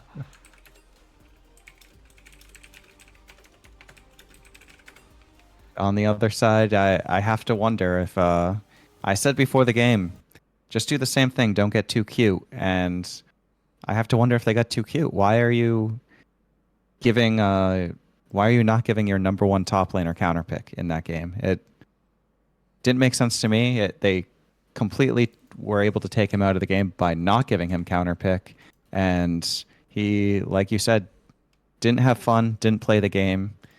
UB Awesome is an awesome player, but just unable to do anything when he has to play into that Mel fight. Yeah, kind of an interesting pick. Didn't pay off. I think both of these teams are learning from their mistakes as this series goes on. So game 3 shaping up to be a banger. We're waiting for everybody to get into this lobby. Gonna throw it up to the matchup screen one more time. As number 6 Veracity taking on number 4 Rivals. Both these teams showing that they're pretty close in skill, and the players that have been needing to step up for both these squads have been doing so. First it came through Veracity on blue side, then it was Rivals' turn. This time, game 3, blue side going back to Veracity, so it's going to be up to Rivals to see if they figured out draft from that red side, or will Veracity be able to close it out despite giving up that game 2 over to Rivals. Are they going to get back to the basics and look to have a clean game? Yeah, no, blue side has won every time. So if you're Veracity, you're feeling pretty good, huh? I don't know. The way they drafted last time did not seem to me like they were drafting But they a were, red side team. yeah. Giving counter pick away, even though you were red side, is questionable at best, and clearly it did not work out for them. But it's because they weren't blue, Husky. They were just wanting another blue game. Good point. Good point. Points should be going through for all you gamblers out there. Gonna throw it back to us as we wait for game 3 draft to commence. Boy, I just don't know what to expect. Don't know what to expect indeed. Both teams showed that they know how to win, and both teams showed that they know how to lose in spectacular fashion. Yeah, so is it really going to be the better of the teams forcing the issue and picking up a win, or is it going to be one of these teams giving it away and fumbling it here in game 3? Only time will tell. I am excited to see how both these teams approach draft. Both teams having had games on blue side and red side respectively. Some insights developing on how these teams like to play. They're getting used to each other. I expect maybe some curveballs to be thrown out. Maybe not something like we saw with UB Awesome and the Ribbon. I don't know if that'll be making a reappearance. But maybe some stuff that has been cooking for both these sides. Time to bring it out and pick up that clinching game 3 win. Yeah, maybe we get to see this talked about Kled mid that I've been hearing all about. I'd be down to see something like that happen here. Yeah, the pocket pick. I know Limestone's been wanting to pull it out for us, so maybe they do it against us. Yeah, I mean, we have that. We last game, interesting enough, not that Limestone played poorly on the Syndra, he probably played the best out of his team, but Anivia was left open. That's his signature pick, and they did not opt into it. So another option for Veracity in this game, maybe put him back on his comfort. Yeah. Production is R. We are ready to go. As we wait these teams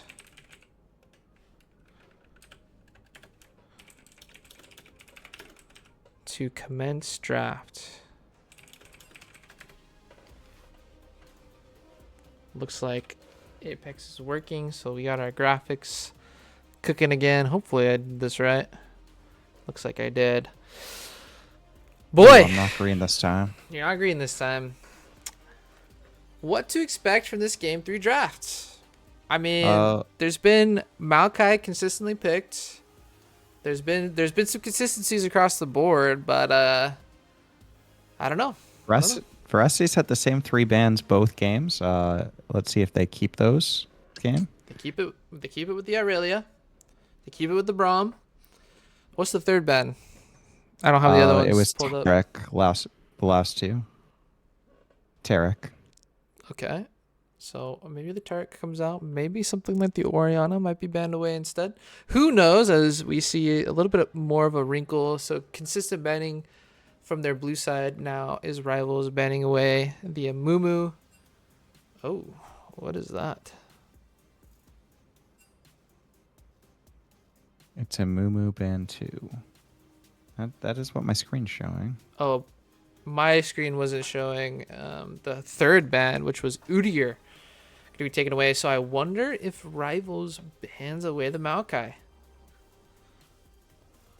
Also, is Pradles going to play Misfortune 3 games in a row first pick? It's going to be the Seraphine banned away from Scarlet. So I expect the Maokai to... Well, I don't know, though.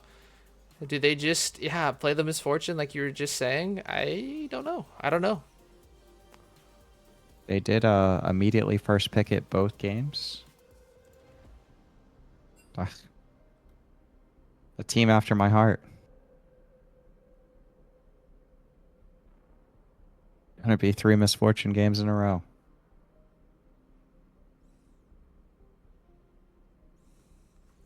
Yeah.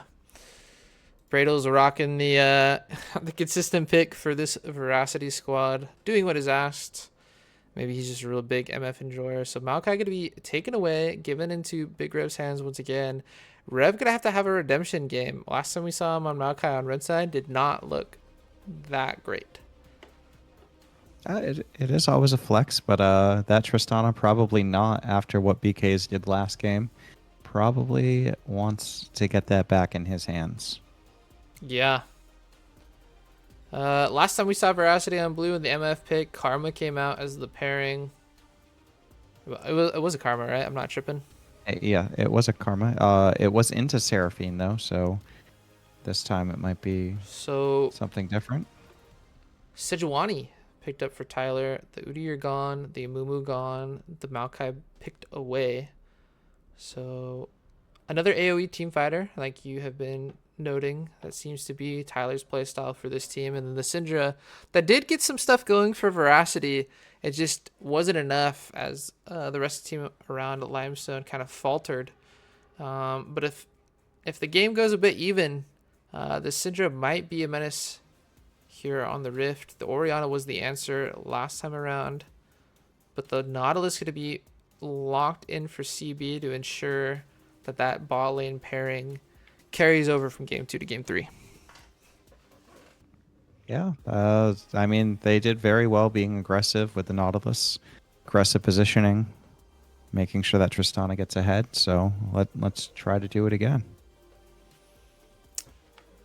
We await the second phase bans. I'm on the hunt to see if some results have been coming through. Looks like TD Blessed was able to pick up a 2-0 into Braum Lives Matter. So Sector 1 reigning supreme there. OTLO 2-0ing Plasma Wolves. So the undefeated team from Sector 1 falls to the undefeated team from Sector 2. OTLO showing out. But we have a draft going on. People here are wondering what's going on their screens. Bans all the way the same for Rivals. The Malphite banned away. UB Awesome had enough of that, champ. And the Ornn, Hubbard, and banned away as well. What will Rivals pick on R4? I expect the mid lane here. You know you're going into Syndra, so makes a lot of sense to pick mid here. Is it going to be the Orianna again? That's kind of a coin flip matchup. Both played pretty well last time. Salo got the win, but Limestone had some good moments as well. Limestone got the better of Salo a couple times, actually, with some good QE combos. And it's going to be the Orianna, so you sub out the Udyr for Maokai, and this is the exact Game 2 draft that Rivals just ran. But won't have the Malphite available, so we'll have to see how it is rounded out. Meanwhile, Veracity, some Game 2 components of their own have been picked up, the Syndra and the Misfortune. Sejuani a new face to the Rift here in Game 3. What will they do? Okay, so Nami hovered and locked. Some good team fight ultimates between the Misfortune and the Nami secured for this Veracity team. Yeah, that kind of fits what Scarlet's playstyle is. Not a lot of tanks played by Scarlet, but Nami definitely a good champ. Definitely a good champ. You don't typically see it paired with something like the Misfortune, but I could see how it could work in these team fights. And Mundo gonna be blind picked for UB Awesome. So once again, both these solo laners picking blind for Veracity. The Oriana was the answer to the Syndra. What will the answer to the Dr. Mundo be? As a top laner yourself, what do you like playing into a Mundo?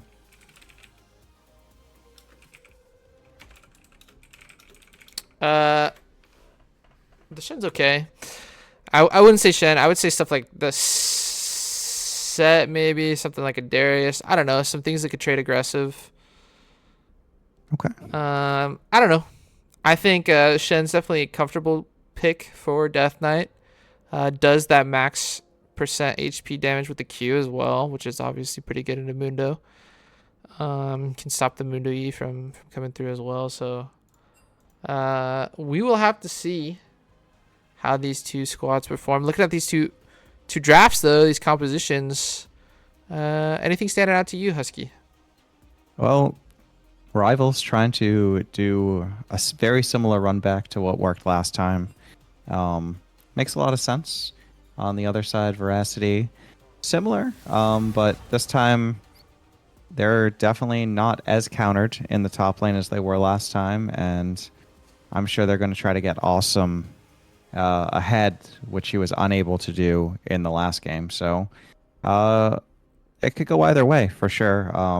Definitely not as heavy as a draft diff as it was last game. Yeah, I think both of these drafts pretty favorable. I think Rivals Red Side draft a lot better than what we saw in game one. And then Veracity, some good team fighting tools. Scarlet did not look comfortable on the mill, so going to put that on the back burner. Instead, going to pick up something like the Nami with a good team fight ultimate. There, the 5v5, I think Rivals might have a little bit more AoE tools and some ways to win the 5, but when it comes to a 4-1 Mundo, if they get ahead, could be hard for Shen to deal with. Yeah, that's something they didn't have to worry about last game, as the Mel fight was very easy to deal with the Riven, but 4-1 might go in favor of Veracity this game. We'll have to see. I think in a straight up 5v5, I think Rivals has an easier time of executing. If the Sejuani ult misses, it's not as impactful as like an Amumu ult. So even if it does land, it's not going to be hitting multiple members. But a one pick is all you need looking at this Veracity comp. I don't know. I think both of these teams have plenty of tools to close this game out. This is a best of 3. We're on the 3rd game, so winner gets bragging rights for the sectors. Loser feels bad letting their sector down. So we talked a little bit about the results that have come through. So far it's 1-1. Plasma Wolves falling to OTLO 2-0, and then Bottom Lives Matter falling to TD Blessed 2-0 as well. So this could be a one leg up, an advantage for both of these sectors here in Sentinel. I'm going to throw it to a break, get some predictions going, and we'll see which team comes out on top when we come back.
Wrong screen.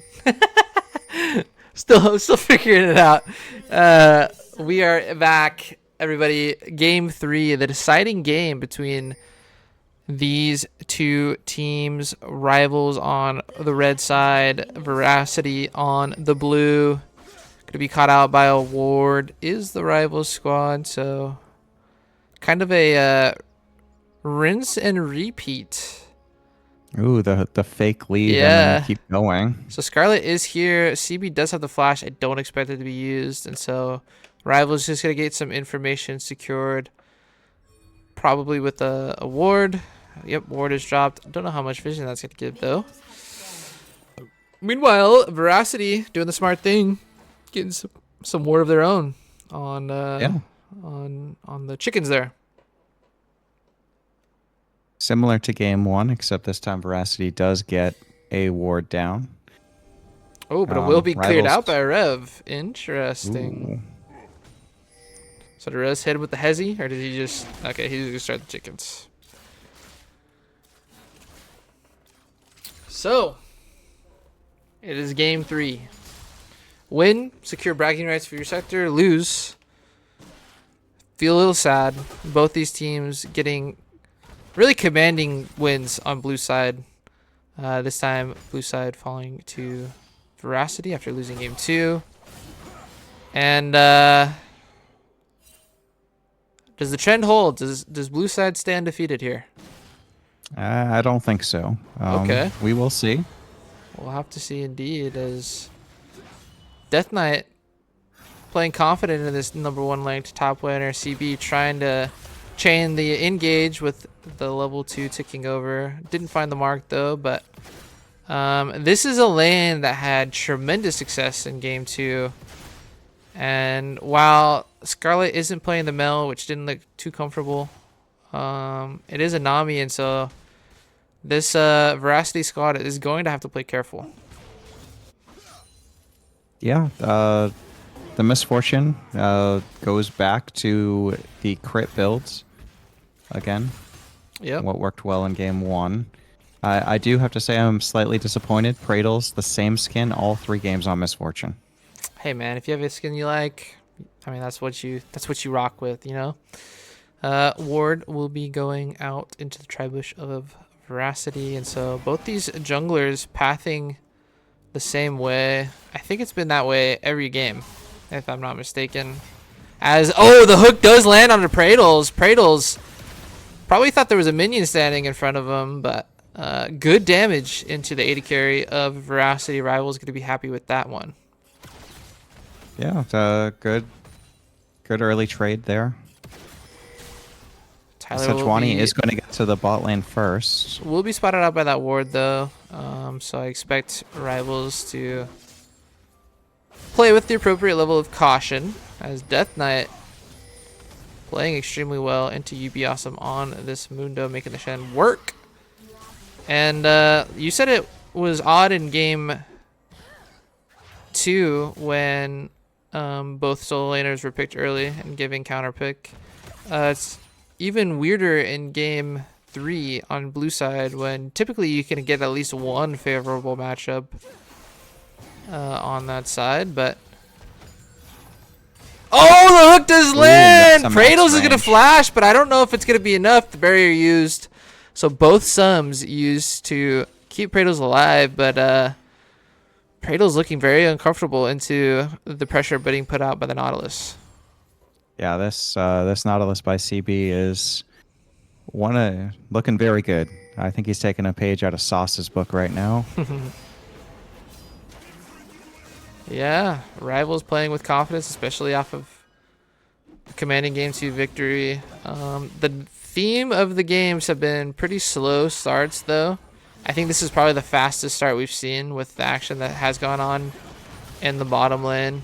As UB Awesome taking extremely low. Not enough damage in the tank for Death Knight. And UB will have to be careful though, because a nice taunt could secure a kill from DK, but DK didn't bring flash, which is kind of interesting. Opting instead for the ghost. Taunt does go through though, and UB gifting first blood to Death Knight. That's just not playing with respect. Yeah, Death Knight has looked good all 3 games early. Yeah. Definitely been able to hang with the #1 top laner in lane. Yeah, game 1 kind of fell apart as Praetos doesn't have the flash available. Tyler is on the way, but the bubble from Nami just goes right. BK is going to be able to jump on out of there. This root from CB, that's clean 1-0 for Rivals. And Tyler has to be careful. I know he wants to turn this kill, but he's taking a lot of damage in the process. The ultimate from Shen is arriving. CB trying to escort and make a play happen, but does force the flash from Scarlet, and that's a 1-0 trade for Rivals. Rivals already here. Yeah, showing the bot lane dominance, and that's gonna be a Drake started a flash and an ultimate from Salo. Salo really wanted that kill and does get it. Will mean that a trade for Grubs won't be happening on a great timer, as Tyler gonna have to wait the death timer for a neutral response. So really Rivals can contest both neutrals here in the early game. Yeah, they are going to give up something in the top lane. You'd be awesome about 10 CS and a couple plates given up for that, but 3 kills and a drag is definitely going to be worth that. Yeah, Tyler is making his way straight to Grubs. Does Rivals want to back and respawn here? A lot of ultimates were used by Rivals, so it looks like they're content with just picking up the dragon, as Death Knight gonna trade aggressively into UB. UB does have the ultimate available though, so DK has to be careful. But some good stuff for both these teams right now. I mean, it was the Warfare secured by Rivals, the first time we've seen it secured on Red. Rev trying to get aggressive here, but couldn't ultimately steal away any of those grubs. DK has to know that the Veracity members are close by. But that's the spell shield down. CB is here as BK is getting aggressive in the 1v1. Pradle is just walking away, taking damage. Good trade there from BK. Still has the flash and ultimate available. Yeah, that's once again, when Tristana gets ahead, she can just start a fight. Death Knight having fun there. Despite the CS differential that really came just because he was covering his bot lane. Feeling confident into this pick. CB forcing Limestone out of lane. And you can tell Rivals is playing with some confidence here. Yeah, once again, they like to be aggressive, and the champs again allowing them to do that, something that was missing in game 1. Death Knight finds the Q, will slow UB. Did use the W though. UB Awesome has the ultimate. So Death Knight forcing the ultimate from the Mundo. I don't expect anything further to happen here. I don't know if UB could really dive. Could technically look for poke with the cleavers, and does find its mark. So Death Knight has to be careful of a dive, but Tyler on the other side of the map, obviously that won't be developing.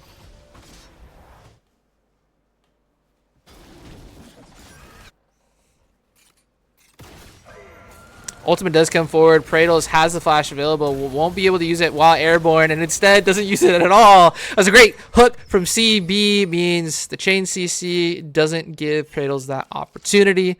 Salo and Rev on the way down. Do they look for another dive? Looks like no. Salo gonna go back, pick up some of his own CS. The root does come down onto Tyler. Oh, a little bit of a miscommunication there, as Rev does use the ultimate, and actually queued Tyler away from CB's dredge line. So nothing further for Rivals, but you like to see them being proactive.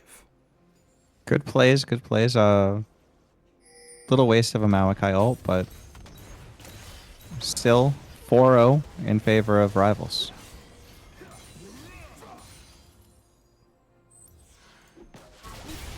Ooh, big ultimate from Salo. Shin means Limestone gonna go down. Doesn't have the flash available. Big Rev gonna pick up with a kill on the bot side. BK is using the barrier. Does get the Shen ult as well. That Apradal is going down across the map. Things falling apart for this Veracity team, but if Rival's not careful, that will be first tower going to UB Awesome. Doesn't have the wave for it, so Rev sprinting on up there to deny, and don't expect he's going to be able to get it. UB Awesome is once again going to pick up some CS here. Yeah. Big Rev trading aggressively, but has to be careful. Doesn't have enough of a follow-up yet. Oh, the shield from Salo.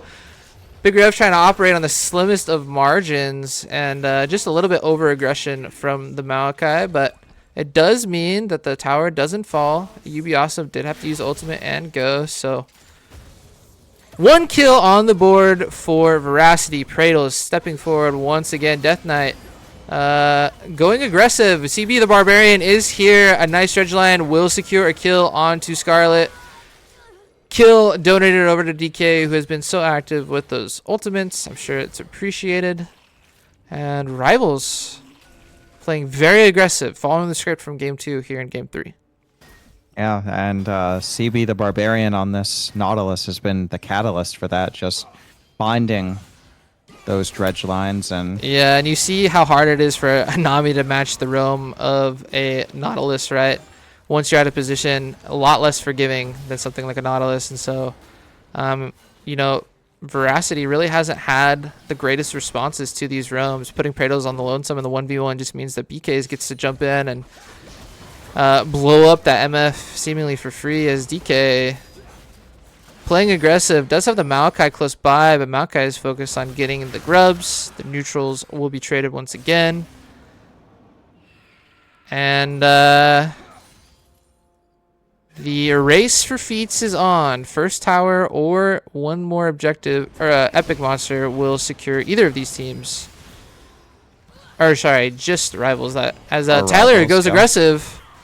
Salo's here. CB can follow up the ult from Salo. Salo takes matters into his own hands, gets the ultimate. Death Knight and Big Rev find a kill on a UB Awesome. Tyler then next on the docket. Salo is going to be caught out by Prados, however. The roam for BK is not happening, so CB probably going to be going down here as well. Does get the blast cone, so when all is said and done, it might just be a 2-for-1 trade across the map. BK's is here. How far does Tyler want to chase? BK's has to be careful. yeah. Oh, but Tyler's is caught out. Tyler 3501 will go down. Oh, just kidding. A great flash means Tyler is saved with the help of BK's ultimate. BK's doesn't have a lot of juice to get out, but the shutdown goes to Scarlet. Limestone TPing an ultimate for a potential shutdown, but it goes to the Nami instead. You hate to see it. Oh, that is not who you want it to go to, but they got the kill, and I'm sure a win's that, a win. you know, secured. Yeah, win's a win. But yeah, kind of feels bad. The Limestone used so many resources to basically pick up an assist, but it is what it is at this point for Veracity. UB Awesome with the extra gold, trading very favorably into Death Knight. Death Knight unable to get around Dr. Moon though there, and I expect the dive to come through this time as Tyler will be spotted out. What will Death Knight do here? The answer is just Oriana walk away. is roaming up. Salo is here. Tyler slowing down the approach of Ori. Ori. Aggressive positioning means this what do you call it? A golem, maybe? I don't know. Might get caught out. Tyler doesn't have the ultimate quite available though. A flash forward from Big Rev means that the mid laner for Rivals will be safe, and ultimate for Big Rev means that UB Awesome and the rest of his squad have been split. The TP, or the ultimate, excuse me, from Death Knight comes through, and somehow, when all is said and done, Limestone is the one that goes down. A lot of people very low, but only one of them goes down. Yeah.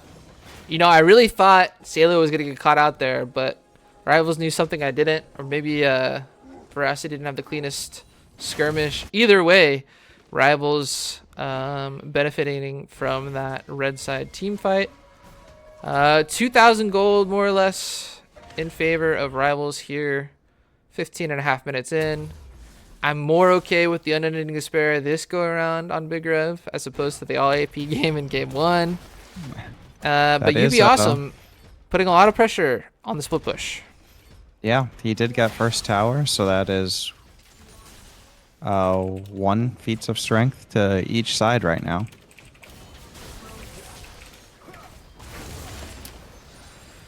Yeah, it's going to come down to the Epic Monster secure. And speak of the devil, Rift Herald has spawned. Stalo has to be careful. Doesn't have the flash available, but CB finds a hook on a Scarlet. That's going to be a dead fish out of water. Tyler 3501 doing all they can on the Sejuani. The ultimate did come through from Praetos as well. Somehow the Dirge Line finds the mark on a Limestone. That is a 3-for-0 trade in favor of Rivals, but Tier 2 should go down to the Mundo for Veracity in response. I always want to say Voracious now. It's throwing me off. They get a Tier 1 in response. Looking for a Tier 2. Oh no, Praetos stepping up where some steps shouldn't have been strutted. BK's jumping it in, jumping out.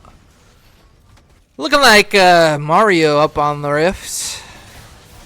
And yeah, I mean Tier 2 goes down, but a lot of damage done onto the map. And the question is, can Rift Herald be secured? It's already below half health, so I believe it will be.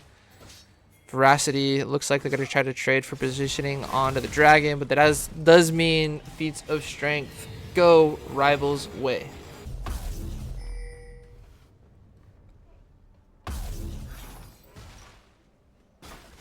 $3,000 gold lead. Does look like the second dragon of the game will be secured. Rivals coming out of the rift. I don't know if they're wanting to approach this dragon. The damage isn't a lot from this Veracity team, so it's only halfway gone. But it looks like Rivals gonna play it safe. Gonna trade. CP is here. Does find the Dredge Line on the Limestone, but BK's doesn't know where the rest of the Veracity squad is. Doesn't jump.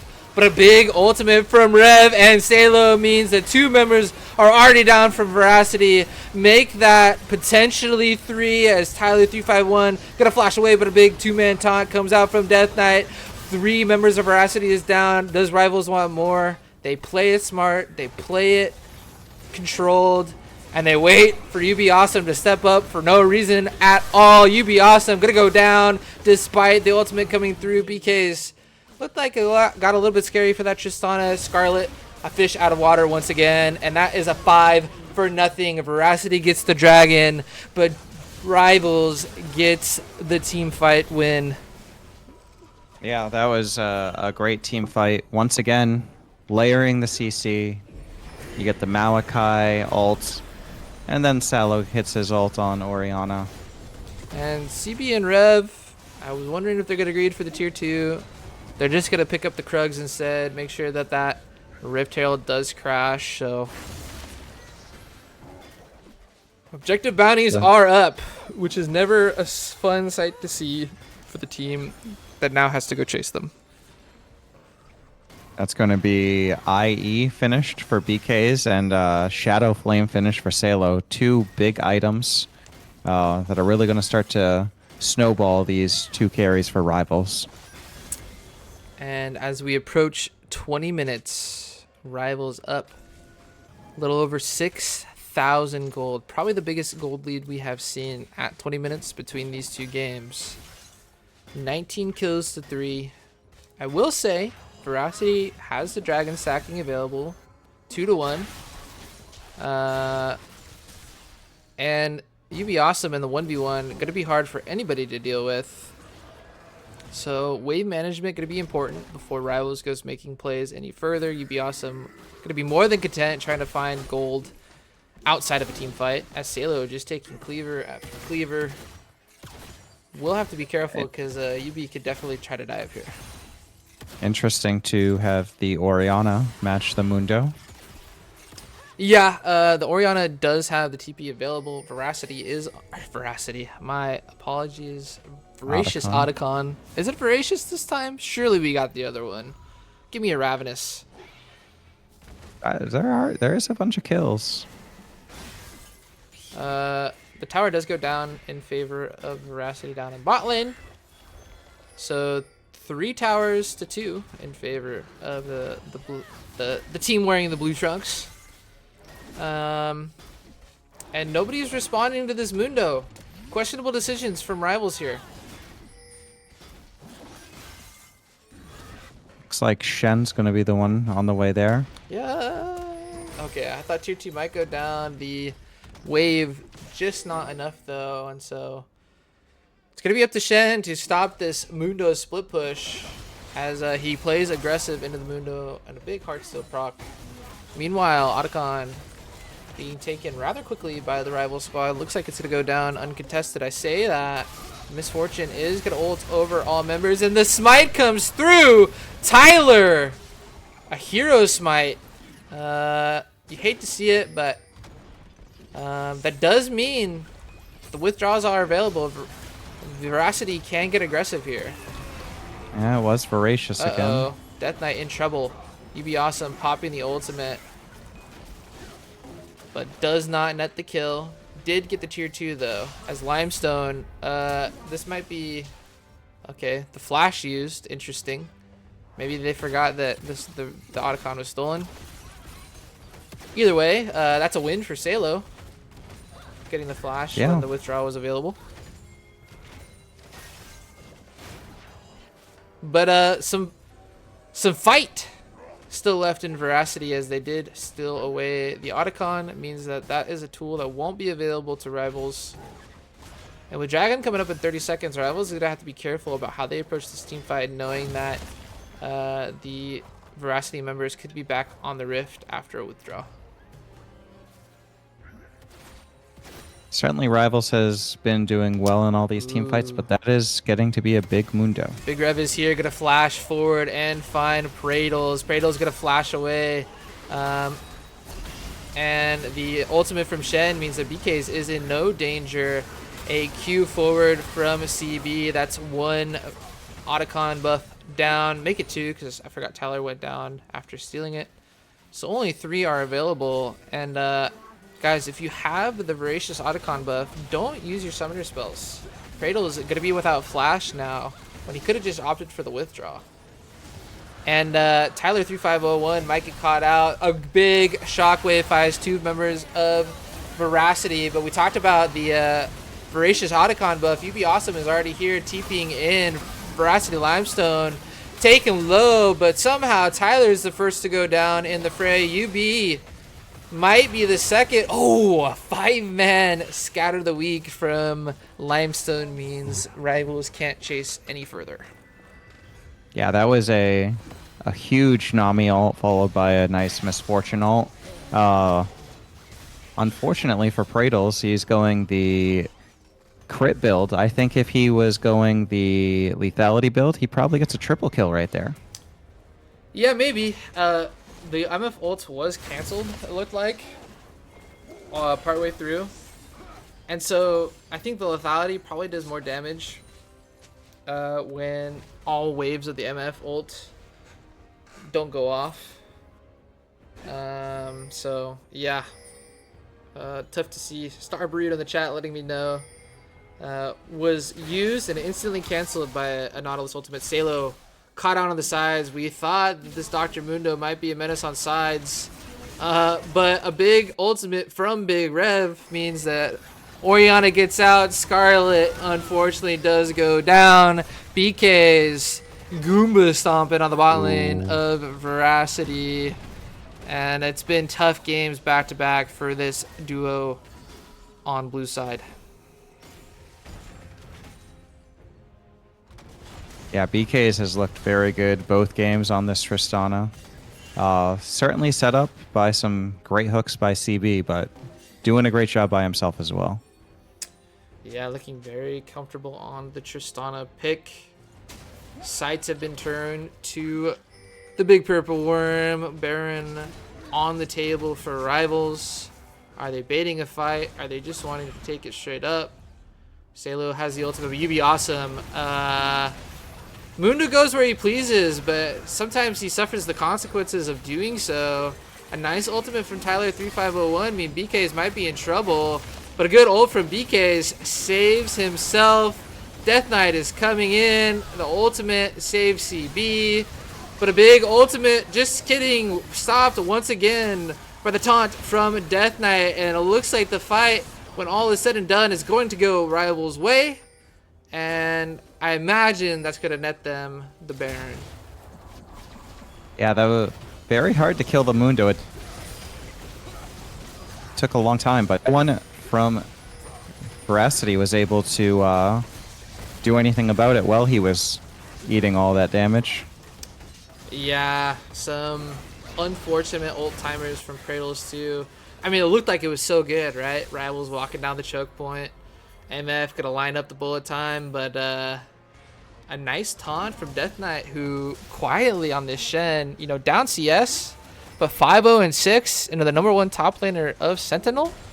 I think if you're Death Knight, you're very happy with your performance across all 3 games.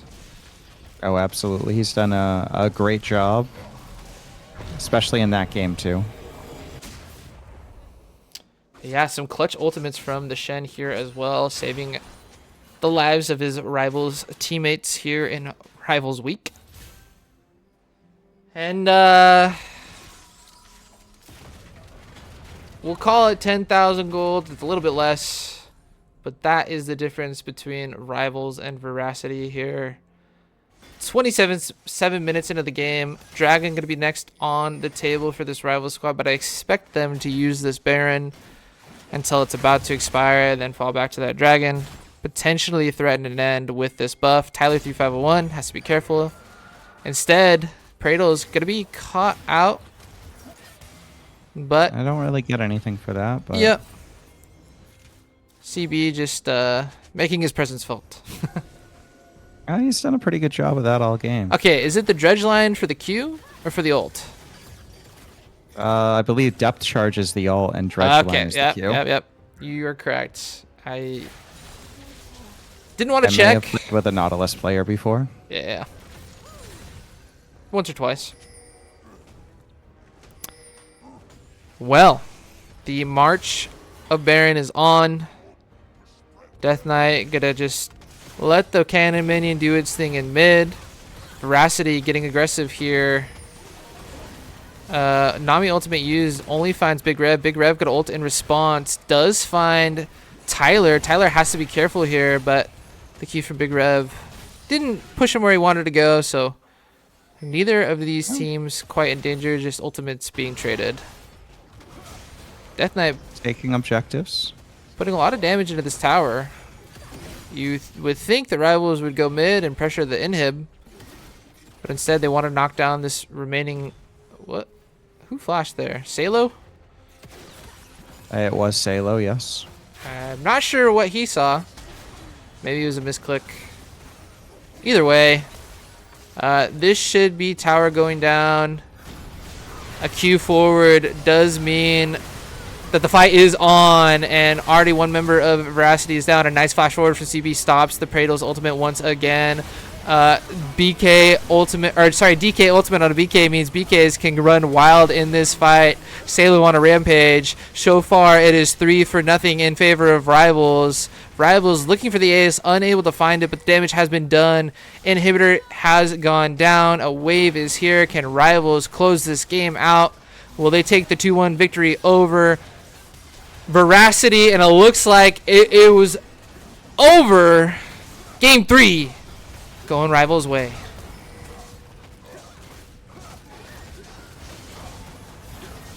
Yeah. Big answer for the bot lane of Rivals after a so-so game 1. They picked Tristana, they picked Nautilus, and they just run both game 2 and 3 over. Yeah, you know, the draft left a little bit be desired from Rivals in game 1 on that red site. Looks like they were able to adjust, pick some really aggressive comps And Pradles and Scarlet, who have been playing so well for this Veracity squad, seem to falter. And that does mean that Rivals picks up the win in Rivals Week. They will be tied for first now because Plasma Wolves did fall. So 3-1 for Rivals, and Veracity will be dropping to 2-2. Let's see if we can get a interview. Who wants it? Lots of good choices. I feel like last two games everyone really played well. So Yeah. We'll see who ultimately ends up wanting to take the interview. Surely somebody wants to after a come from behind reverse sweep victory.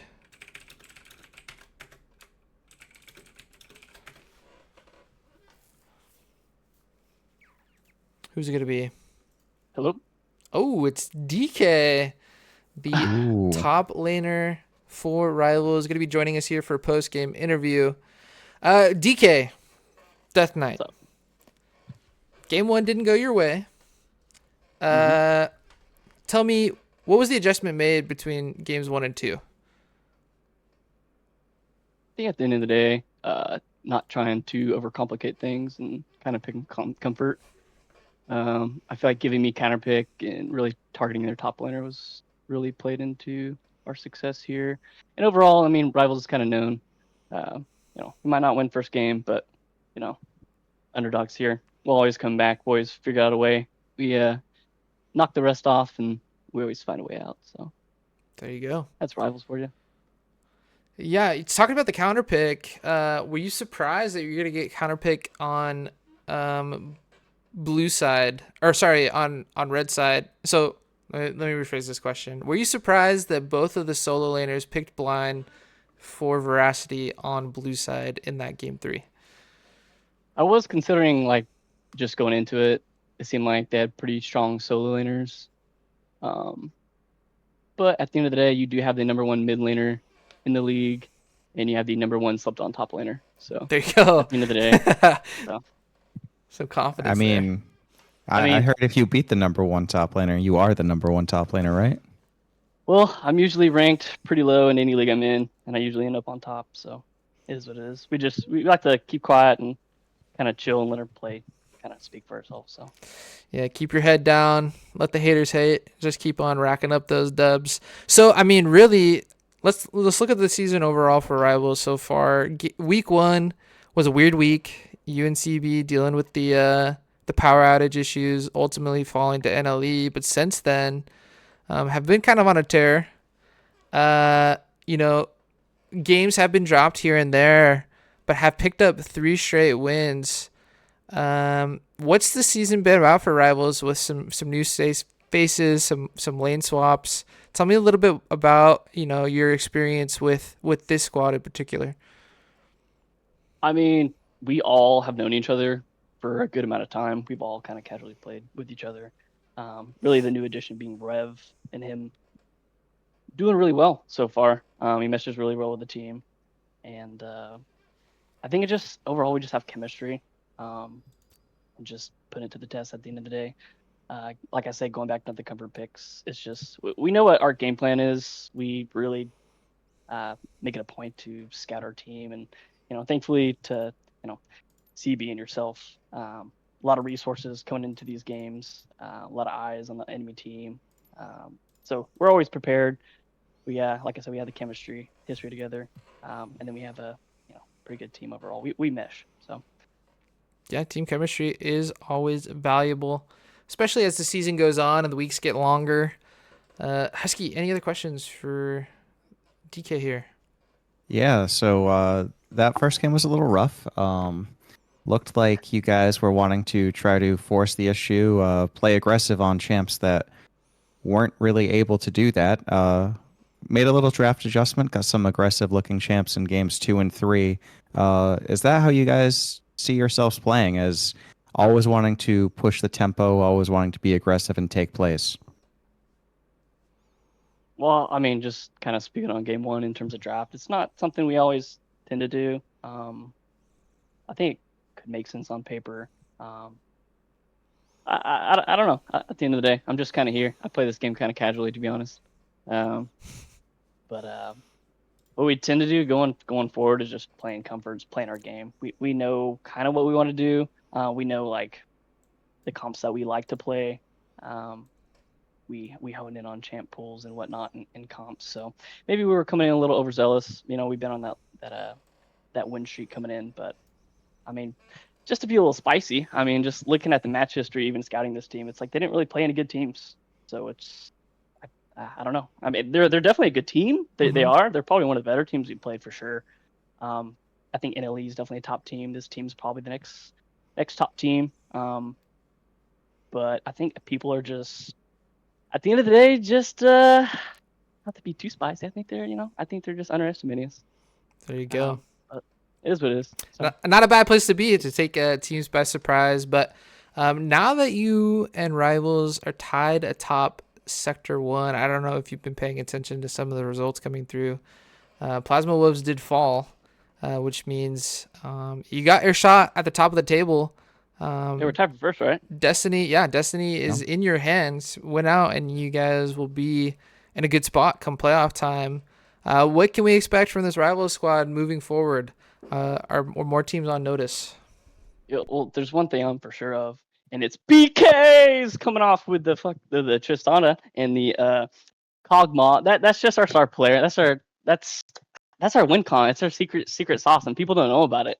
I think they're starting to realize it. They slipped on them, but it's kind of our secret weapon. And it is what it is.